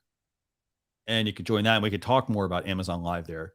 Anita, I'm not finished yet. So I'm going to get to this last slide, but I do want to just come on screen and I want to actually talk about, more about the strategy aspect of things. Okay, I'm here now. Actually, one question, very important question that I would like to ask you Sure. from your presentation. Yeah. What about the countries who do not have the Amazon Live yet? Because, just like the Facebook fundraising, we need someone from the advanced country like you to go to create the fundraising also. Is it the same with the the Amazon live stream? Yeah. So if you're in a country that doesn't have Amazon Live, it's definitely going to be something that it's going to, so here's the thing. If you're not in that country, I know there's a lot of people that they set up like US accounts, for example. I would just say this, don't break their terms of service. But, if you are looking to, get into the Amazon Live craze, again, like sell the stuff you have, like sell the products about, you could talk about. So for example, I would say, if Amazon's not available in your host country, look at the terms of service, see if you can go and you can join Amazon Live in another country, for example, if you're allowed to. Oh, okay. Because just like YouTube, for example, if we use the different VPN, then they ban us from YouTube today, right? So we just want to do the legal things. And here, of course, just like Amazon Live, there are so many people who make the groups, like, certain community to give the comments and the likes on YouTube to get 1,000 subscribers and monetize it. And then I don't suggest that actually, because then we catch the people who are not in our needs or our market, and they are not our community, the real ones. Maybe they can monetize it, but those are not the real people we want to connect with, right? Well, I think it's the part of same it's, with the Amazon Live. well, I would say this, like, it depends on what your goal is. So for a lot of people, they want to get into live streaming and they're immediately, I would hope they're thinking about monetization, but don't go into it thinking like, oh, I'm going to make all this money, for example. It's not, everything you do requires work. And so you may hit, the first time you do it, you may actually hit because people think, hey, you know what? Anita, she's really knowledgeable about this. Again, part of that's where the strategy comes into play with this. So like when we're talking live streaming, if you're talking about products that you really don't know and you don't know how to sell, for example, then you may struggle with that. And that's where like you need to think about like, what type of business do you run? So for example, I mentioned it doesn't work for every business. So there's creative ways to do that. So for example, as I mentioned, if you like have no products, but hey, you work in marketing, for example, you could go interview other marketers, people who've written books, for example. That could be your first foray into Amazon Live. Talk about the equipment you use. Great. So for example, talk about everybody uses equipment. Doesn't matter what industry you're in. Hey, here's my, here's the 5 things I use when I go live. And again, that's targeted to anyone. So it could be the camera I use, the microphone I use. Talk about like, you know what? Oh, I bought this microphone, for example. And, when I bought this microphone, it wasn't loud enough. So I had to buy this product, for example. Talk about like help solve people's problems. because people are, doesn't matter what industry you're in. If you're, for example, in arts and crafts, maybe the problem you're solving for people is they're probably wondering, well, hey, you know what? I run this like arts and crafts, this arts and crafts company, and I'm always wanting to show demos of like the machine, for example. How do I do that? Like, I need an extra camera. What camera do I use? Well, hey, that's the one I use because, hey, I'm in the same space.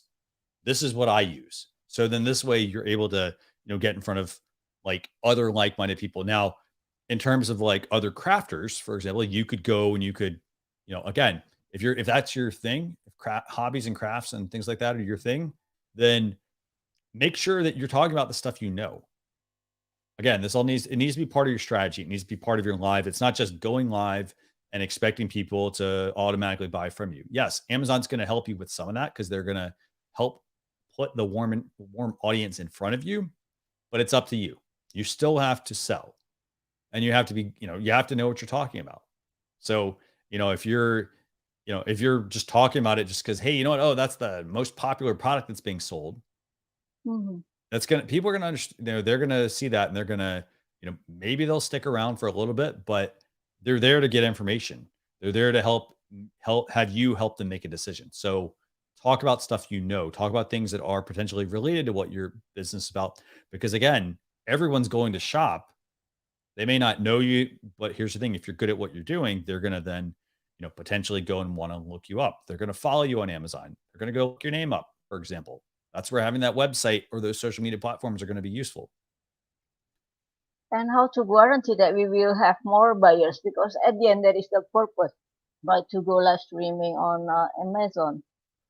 What was the question? How it guarantees that there will be more buyers after we go live streaming? Because at the end, that is the purpose of our live streaming on Amazon, right? So part of it's going to part of it's that you're just good at what you do. So for example, like if you're good at, if you're good at talking about for example, a friend of mine, he plays video games and he works out, and people find that interesting, for example. So, you have people that do that. You have other people that talk about, like, for example, like, let's say I was talking about a topic, but guess what? Say I had a camera that would automatically go behind me and switch the scene, for example. That makes my streams eye-catching. So there's a strong chance that people are going to want to tune in because it looks interesting versus, oh, you're just another talking head on screen. So, you can't guarantee that people are always going to tune in, but what you can do is you're a performer. You have to think about it like that. You are a performer, regardless of if you're on a live stream, if you're on a podcast, if you're on Amazon Live, and you bring your personality to make it more exciting and more interesting. And I heard there are millions, thousands people watch your live streaming also in Amazon, just like Gibbons also, something like that. And then I believe that it generate the buyers to come to our page on Amazon, right? It can, yes, it can generate buyers. I think the key thing is talking about, the key thing is having the right products at the beginning. Okay. So like knowing, for example, like sort of knowing like, what's your strong suit? So for example, if you're not into tech and you're not into gear, find another avenue. The great thing is there's tons of options to go with. It just really comes down to like what what you're good at. So for example, Anita, what's one thing you're good at? What's one thing you like to talk about? Many things. If I would like to sell on the Amazon, right? I would like to start with the gear first, because that is the, what the live streamers need, what the entrepreneurs need, and also podcasters need. But then again, there are so many people who sell that products. What else can I sell there besides those gears or the equipments that we need in live streaming and podcasting? Well, so for example, there could be like, you could always do a stream around not just the gear. You could do one around the books, for example. You could do one around, hey, for those of you who want to be, let's say you want to be mobile. Here's the equipment I use for mobile. So you basically, think about this. It's like a travel pack you're giving somebody. I mentioned for makeup, if you do makeup, for example, you know, and you know about it, you know how to do good tutorials. Do tutorials, show people how to do it, and then sell the product that you're talking about. So, for example, it's the lipsticks, the eyeliners, you know, the eyeshadows, for example, the certain type of brush, why you use a certain type of brush. Hey, how do I keep the brushes clean, for example? Mhm. You know, if you're a musician, talk about, you know, like, I don't think you can buy pianos on Amazon, but maybe you You talk can buy about, everything on Amazon, I believe. Even the cars from another country to another country. yes. So, but here's the thing. So, like, it could be, for example, okay, you mentioned a car. Let's say you could buy a Mhm. car on Amazon. So don't just talk about like, oh, you know, hey, go buy this car, for example. You know, you could show if you have the car, awesome. And talk about like some of the features, the things like that, the things you like about it, but also talk about, hey, here's some accessories that could go along with the car. So Yes. there's people, if people are looking to buy that Oh, car on Amazon, I'm not sure if you can buy cars, but you know, let them interesting. Because I watched the YouTube for that also that they got it. But yes, not the real one that they expect. Because it came from China. exactly. But so here's the thing. Just, you know, the bottom line is this: live streaming and Amazon. So Amazon Live, it should be part of your strategy. It doesn't need to Mm. be the entire strategy that you do. It may work for some people. So for example, if I'm into fitness, people they want to see me working out. They want to see me talking about like, well, what kind of dumbbells am I wearing? What kind of like gear, what kind of clothing am I wearing? For example, you know, hey, like if you're doing a tutorial, they may want to know about the mic that's going over your ear. So, you know, so find something that you're like super passionate about that you can talk about or demonstrate.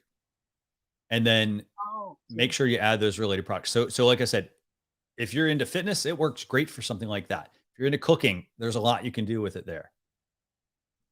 If you're into more of the niche areas, that's where like the strategy's got to be a little bit different, but it is mhm. something that, you know, anyone can tap into. So you could still do your regular live streams, your interviews, things like that. And you can incorporate a show that is about, for example, equipment or equipment that somebody might need, for example, around a topic. So, And yes, what is the best way then to get the product through affiliate marketing or like a dropship or something like that? what was the question? What is the best way to get the product that we need to sell on Amazon because we don't have all of those products, right? So, Is it through the drop shipping or we need to do the affiliate marketing with the people we know, just like the other live streamers or the other book authors? Like, so some of it, I mean, you could always ask people. There are going to be people that are going to reach out. If you're on Amazon, they're going to reach out and ask for like, you know, hey, can you promote my product? Again, oh, I wouldn't just accept the product. I would, you know, again, because you got to remember you are putting your personal stamp of approval on something. So don't just talk about it because a company sent you a whole bunch of stuff. You know, make sure that you can talk oh, about it objectively, that you can say, you know what, hey, I got this stuff. I tested it out. I really didn't like it, or I did like it. Talk about what you like, what you didn't like. Don't just give them like, oh, hey, I'm going to give it glowing reviews because they sent me the product. So, okay, okay. you know, talk about maybe some ways you might use it. Talk about, you know, features and benefits. Talk about things you didn't like about it. Talk about things you like about it. We can So, talk about what we don't like from a product in Amazon. Amazing. Then we can be very honest about the product. It's just like the review we do online on the Facebook, right? yeah. Yeah. So you can be, you know, just be honest about the product, you know, and just be transparent with people. Hey, they sent me this product, for example, or this show is sponsored by whoever. You know, just be transparent with your audience. But yeah, so as I mentioned, Amazon That Live. would be me. What was that? Because that would be me because I really want to do that, Christian. Really, of course, there are best-selling books, but when I read it, it is not like what the people said on their review. I really Yeah. want to do like the not the critics, but why this book is so boring and makes me sleepy to read or something like that. Then you give that idea that it is okay, not about the permission to do that, but then it is very risky to do that kind of comment that people think that it is a great book because it is a best-selling book, but then I found it not that correct, you know. So Well, so yeah, so that's one thing where like reviews come in handy. That's a thing where like, you know, mm, you could talk about the book and say, you know, actually that's an idea for a show. You could even do a show of like, you know, you could buy 10 books or reach out to the author for the book, you know, and see about if you can include them on one of your streams. So talk about like, hey, you know what, I get 10, you know, I buy 10 books, for example, and I could talk about, I could read the books, I could tell them what it's about, and then just be like, hey, you know what, here's my honest opinion. I saw these awesome reviews. You could make these interactive. I saw these awesome reviews. However, so it prompted me to buy the following book, and you hold it up. If you want to check it out, here's da da da, you know, put it in the carousel, for example, on Amazon. And then what you could do at that point is you can, you know, just give an honest review of it. Like, hey, I read the reviews. The reviews said this was a great book. I read through it. And guess what? 20 pages were blank. Or, you know, there was say it was like, you know, double spaced, which meant that like the book's like it was this long, but it was really only, you know, this long because they had some weird publishing or something going on. So yeah, sometimes like the real book, the printed books, is nice, but then when we hear also or listen to the authors, who do the audio book, and then not interesting anymore because of their voice. This is why our voice actors are very important also to the review. Then I would like to comment on that also. Then I remember Joe Pardo, who, what is it, review with Larry Roberts about Shark Tanks, and I love the videos, but there are so many people who misunderstood and to not get the message on the beginning, so that there are a lot of negative comments. But I admire Joe Pardo, the way he respond those comments, and people do not realize that even those negative comments also increase the views on YouTube, right? And then I believe it is the same with the Amazon Live. And yep. then yes, finally the right people come to us after that, after they know the message that we deliver to our live streaming. Yeah, exactly. And you know, the other thing also to keep in mind is just like again, as I mentioned, it needs to be part of your strategy. So I'm not saying it should be everything, but it needs to be at Mm-hmm. least a part of it. So again, it's going back to like we talked about this with September. We talked about, you know, she was talking about podcasting. And so, for example, like what I'm doing is, so for example, she has a video podcast. What she could do with that video podcast is she could push that podcast out. Let's say she streams it to YouTube. She could go up to YouTube and then she could take the audio and say, okay, I'm going to put it out on her podcast host. So that's one option. Here's a second option. And then that podcast host has the option to then push it out to Apple, Amazon, Google, Spotify. So you've taken one podcast, one video, and you now have put it onto 5 places. That's a video, and then however many podcast platforms that you get out there on. So again, it's about being like smart about what you're doing. And then, you know, even further off of that is, so they have a podcast episode. Let's say they want to drive them back to the Amazon Live show that they do, or they want to drive them to a website or anything like that. That's where having some of those smart links to tell people to go to check out the information. That's a great place for them to go do that versus telling them, hey, you know what, go to my website and go leave it up to them to go find things. You've got to direct them to exactly what you want them to go look at. So Mm-hmm. what other questions can I answer, Anita? Oh, do you still have time for it? I have about 5 minutes. Okay, then we do more. I want to make the most of it because the next event will be in January, and I want to specify it about digital marketing in January. Because we need it in 2022, how to create it, and not only what kind of digital marketing we need, Okay. but also how to do it. So it relates with that also. And it is not only about Amazon Live, right? And then Right. I think I would like to ask you a different thing about StreamYard, because you Okay, are the sure. team of StreamYard. Is that okay? Yeah, that's fine. Sure. Then Yeah. out of the Amazon, because it is very important that StreamYard also support us in live Okay. streaming and podcasting now. Even we Okay. can record our podcast through StreamYard, right? Okay. Yeah. What is the big step that StreamYard is going to do next year to support the entrepreneurs? To support what? Entrepreneurs. especially the podcasters and also the live streamers? So we offer quite a lot of options actually at StreamYard. So we have so if you're a podcaster, for example, you can use the StreamYard platform and record your live streams like what we're doing right now. And then when we're finished with this, for example, Anita, you could go and download the audio or the video, and you could then have a podcast episode that you could go and push out to all your favorite podcasting directories. You know, if somebody is interested in doing live streaming, they can do that through StreamYard as well. It offers multi-streaming, so it offers the ability to live stream out to approved platforms. So, for example, out to Facebook Live, YouTube Live, Twitch, if you're approved for LinkedIn Live. Instagram, for example, is not an option, and that's just because Instagram doesn't allow live streaming outside of their app. The same for Twitch. So there are workarounds, but they're not ones that you really should mess with personally. If, you know, from a digital marketer standpoint, I wouldn't mess with them because Instagram's going to be, they're very strict about, you know, where you stream to from actually. So to control it, or what is the purpose to make it strict that way? Why does Instagram do that? I think they've always been a mobile platform. And so they want people to be using their mobile device. And then they also want to keep them on the platform. So if they allow people to start using, you know, think of it like this. We talked about this earlier. Remember we talked about LinkedIn earlier and how LinkedIn wants to be very selective about who they allow to use LinkedIn Live. Yeah. Instagram's kind of the same way. Yeah, it's also on mobile, right? It does work on mobile, yes. Yeah. But again, it comes down to the platform. The platform they want things done a certain way. And so again, as an entrepreneur, you need to just make sure you respect the platform and their request, things that they want you to do. Yes, and I want StreamYard to extend my pro plan sponsorship for this year so that I can keep live streaming to StreamYard.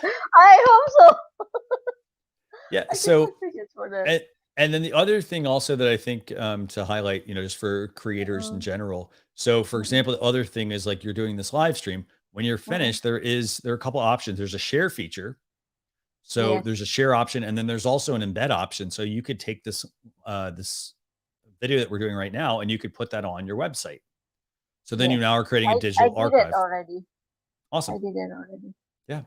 Only not so much because I didn't live stream a lot also last 2 months after my father passed away. And yes, I'm sorry. I was very sad with it. Thank you. I'm okay now. Then that's why I always would like to have you in my shows because you always give the deep quality values for our live streaming. We need to keep up the live streaming and podcasting in our industry because it helps a lot of us, the entrepreneurs, the coaches, you know, not only the big industries who try to help us also, but also StreamYard. I believe that there will be a lot of shows of StreamYard that will specify for the entrepreneurs, not only about the how to increase the viewers or how to make the good presentation, but also to specify on certain industry of entrepreneurship, especially for the startup, Christian. I gotta say, it will happen. If you're trying to if you want to get more viewers on your content, so part of it is it's not just going live, it's making sure that you're going live in different places and then looking at the data, analyzing the data. For example, I talked about Amazon Live earlier. If I looked at how many views do I get, for example, if I went live with the same content on YouTube, because remember, you can multi-stream through StreamYard. If I went live on YouTube and on Amazon at the same time. I have 8 destinations from StreamYard on my pro plan. So including the Twitter and YouTube, of course. But there are so many on Facebook page. Well, so here's what I would do. This is what I would do. I would stream. So one thing you got to remember is you can't just stream once and just expect okay, hey, I got all the information I need, right? Okay. Things are always going to be changing. So what you should do is you should experiment. So for example, I mentioned at the beginning, streaming to, let's say you were streaming to YouTube and to Amazon. I'll use my podcast as an example. I stream it to YouTube and I stream it to Amazon. Sometimes I get more comments and engagement on Amazon, but I get more viewers I get more engagement on YouTube and I get more viewers on Amazon or get seen by more people, right? And so what that would tell me, like if I ran a test and I did this consistently and I did the same process for like a month, I can look at it and say, well, I seem to be getting in front of more people on Amazon. It wouldn't hurt to multi-stream, to go to YouTube and to Amazon, but I know where I want to make sure I put my effort into. And this is so that, you know, if it's going out, for example, to Amazon, I know that, well, you know what, that's actually going to be a good revenue driver versus, hey, YouTube's going to get me some views. Maybe it'll get me a little bit of monetization, but how much is that monetization compared to Amazon? So Yes, because it is like the direct selling also, then they can click the products and it will be great in 2022 for that. exactly. It's exactly what I said, which is making sure that, like, use an example, make sure you're fishing in the right pond. So, you know, if you're trying to talk about buying products, things like that, Amazon's probably going to be where it's at because those people I mentioned at the beginning, they're already in the shopping mall versus they're driving around to get to the shopping mall. There's all sorts of distractions, things like that to get them, you know, away from that. And so with Amazon, they're already at the shopping mall, in the shopping mall, and all you have to do is do a good job of selling the products. So, yeah. So as I mentioned, to kind of wrap things up, I mean, just make sure, again, like if you want to get more viewers, you got to put yourself out there. You got to talk to people. You got to network. You got to let them know where to tune in at. Don't just go live on Amazon and think, okay, everybody's going to tune in just because, hey, I'm going live. There's nothing that says you can't go to your email list and send them a link to drive to your Amazon. There's nothing that says you can't put links on your website that drive you back to Amazon, for example, that drive you back to your live show. You have to do some marketing of it. You can't just go live and expect, I'm going to get a lot of revenue off this. Yeah, it works for some people, but not for everyone. So, but it needs to be part of your strategy. And it needs to be part of your strategy because it's a warm audience that you're able to get in front of. So yeah, and we should plan it, not only go live streaming as you mentioned. Thank you so much, Christian, for anytime. being here again today to Anytime. give this kind of masterclass, almost 1 hour, right? So I'm happy with it, and yes, it's an honor for me to have you again here, and I'll see you next time, Christian. Sounds good. Thank you so much, Anita. Thank you, and I'll see you. Talk to you later. Bye-bye. Bye. And yes, there is Christian Karasiewicz from StreamYard. He shared a lot about how to live stream to Amazon and how to get the best of it, right? And actually, we are going to have Dr. Liz Isenring. I admire her and her work for the healthy lifestyle, but it is not in a complicated way, you know me, because I love easy food, or you can say fast food, and all of the yummy food, but those are not healthy, right? But then she showed me how to do the diet on a simple way, besides going to the gym, but also I still can eat everything I want to. It is not complicated, and unfortunately she cannot be here today because of the very bad internet connection on her farm. She's having holiday and she doesn't want to have the bad internet connection, so she sent us the recorded video, but there is also, what is it, only special for her. She's our sponsor and also our speaker in this event. She always sponsored me on Online World Summit for live streamers with Sonia, and also before in 100 Days Live with Sonia, when I started live streaming for 100 days, interviewing the experts and all of the great speakers that I know and I didn't know at that time, and they become really great connection. We connect each other, and all of the speakers also collaborate each other. We invite each other in our live streaming and our podcasting. So let me try to share the video that she sent us earlier today about her program, and here she is.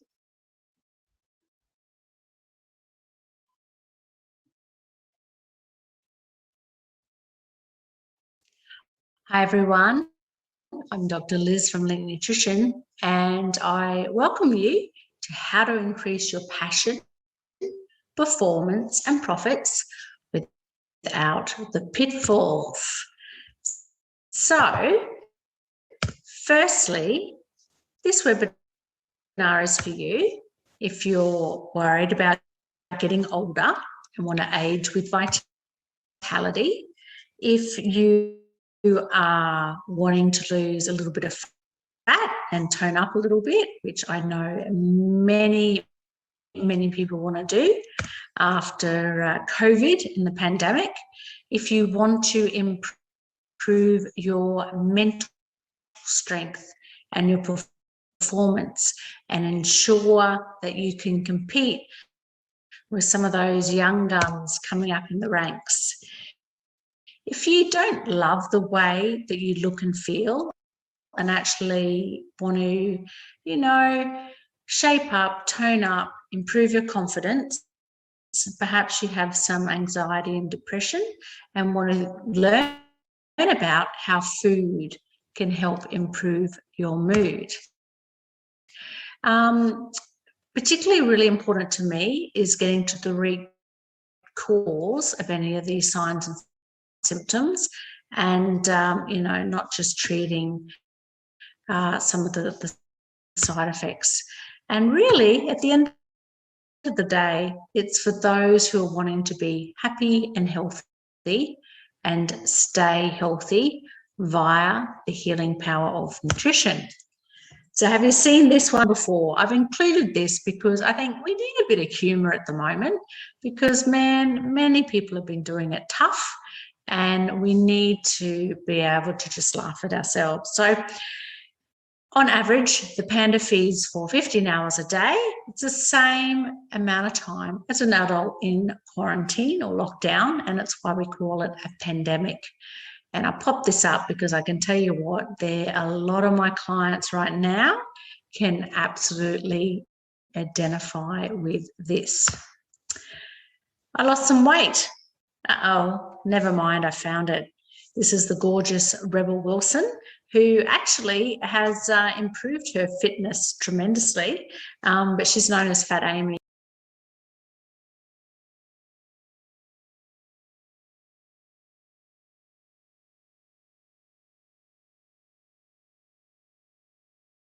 In the Pitch Perfect movies. And if you haven't checked them out, please do so.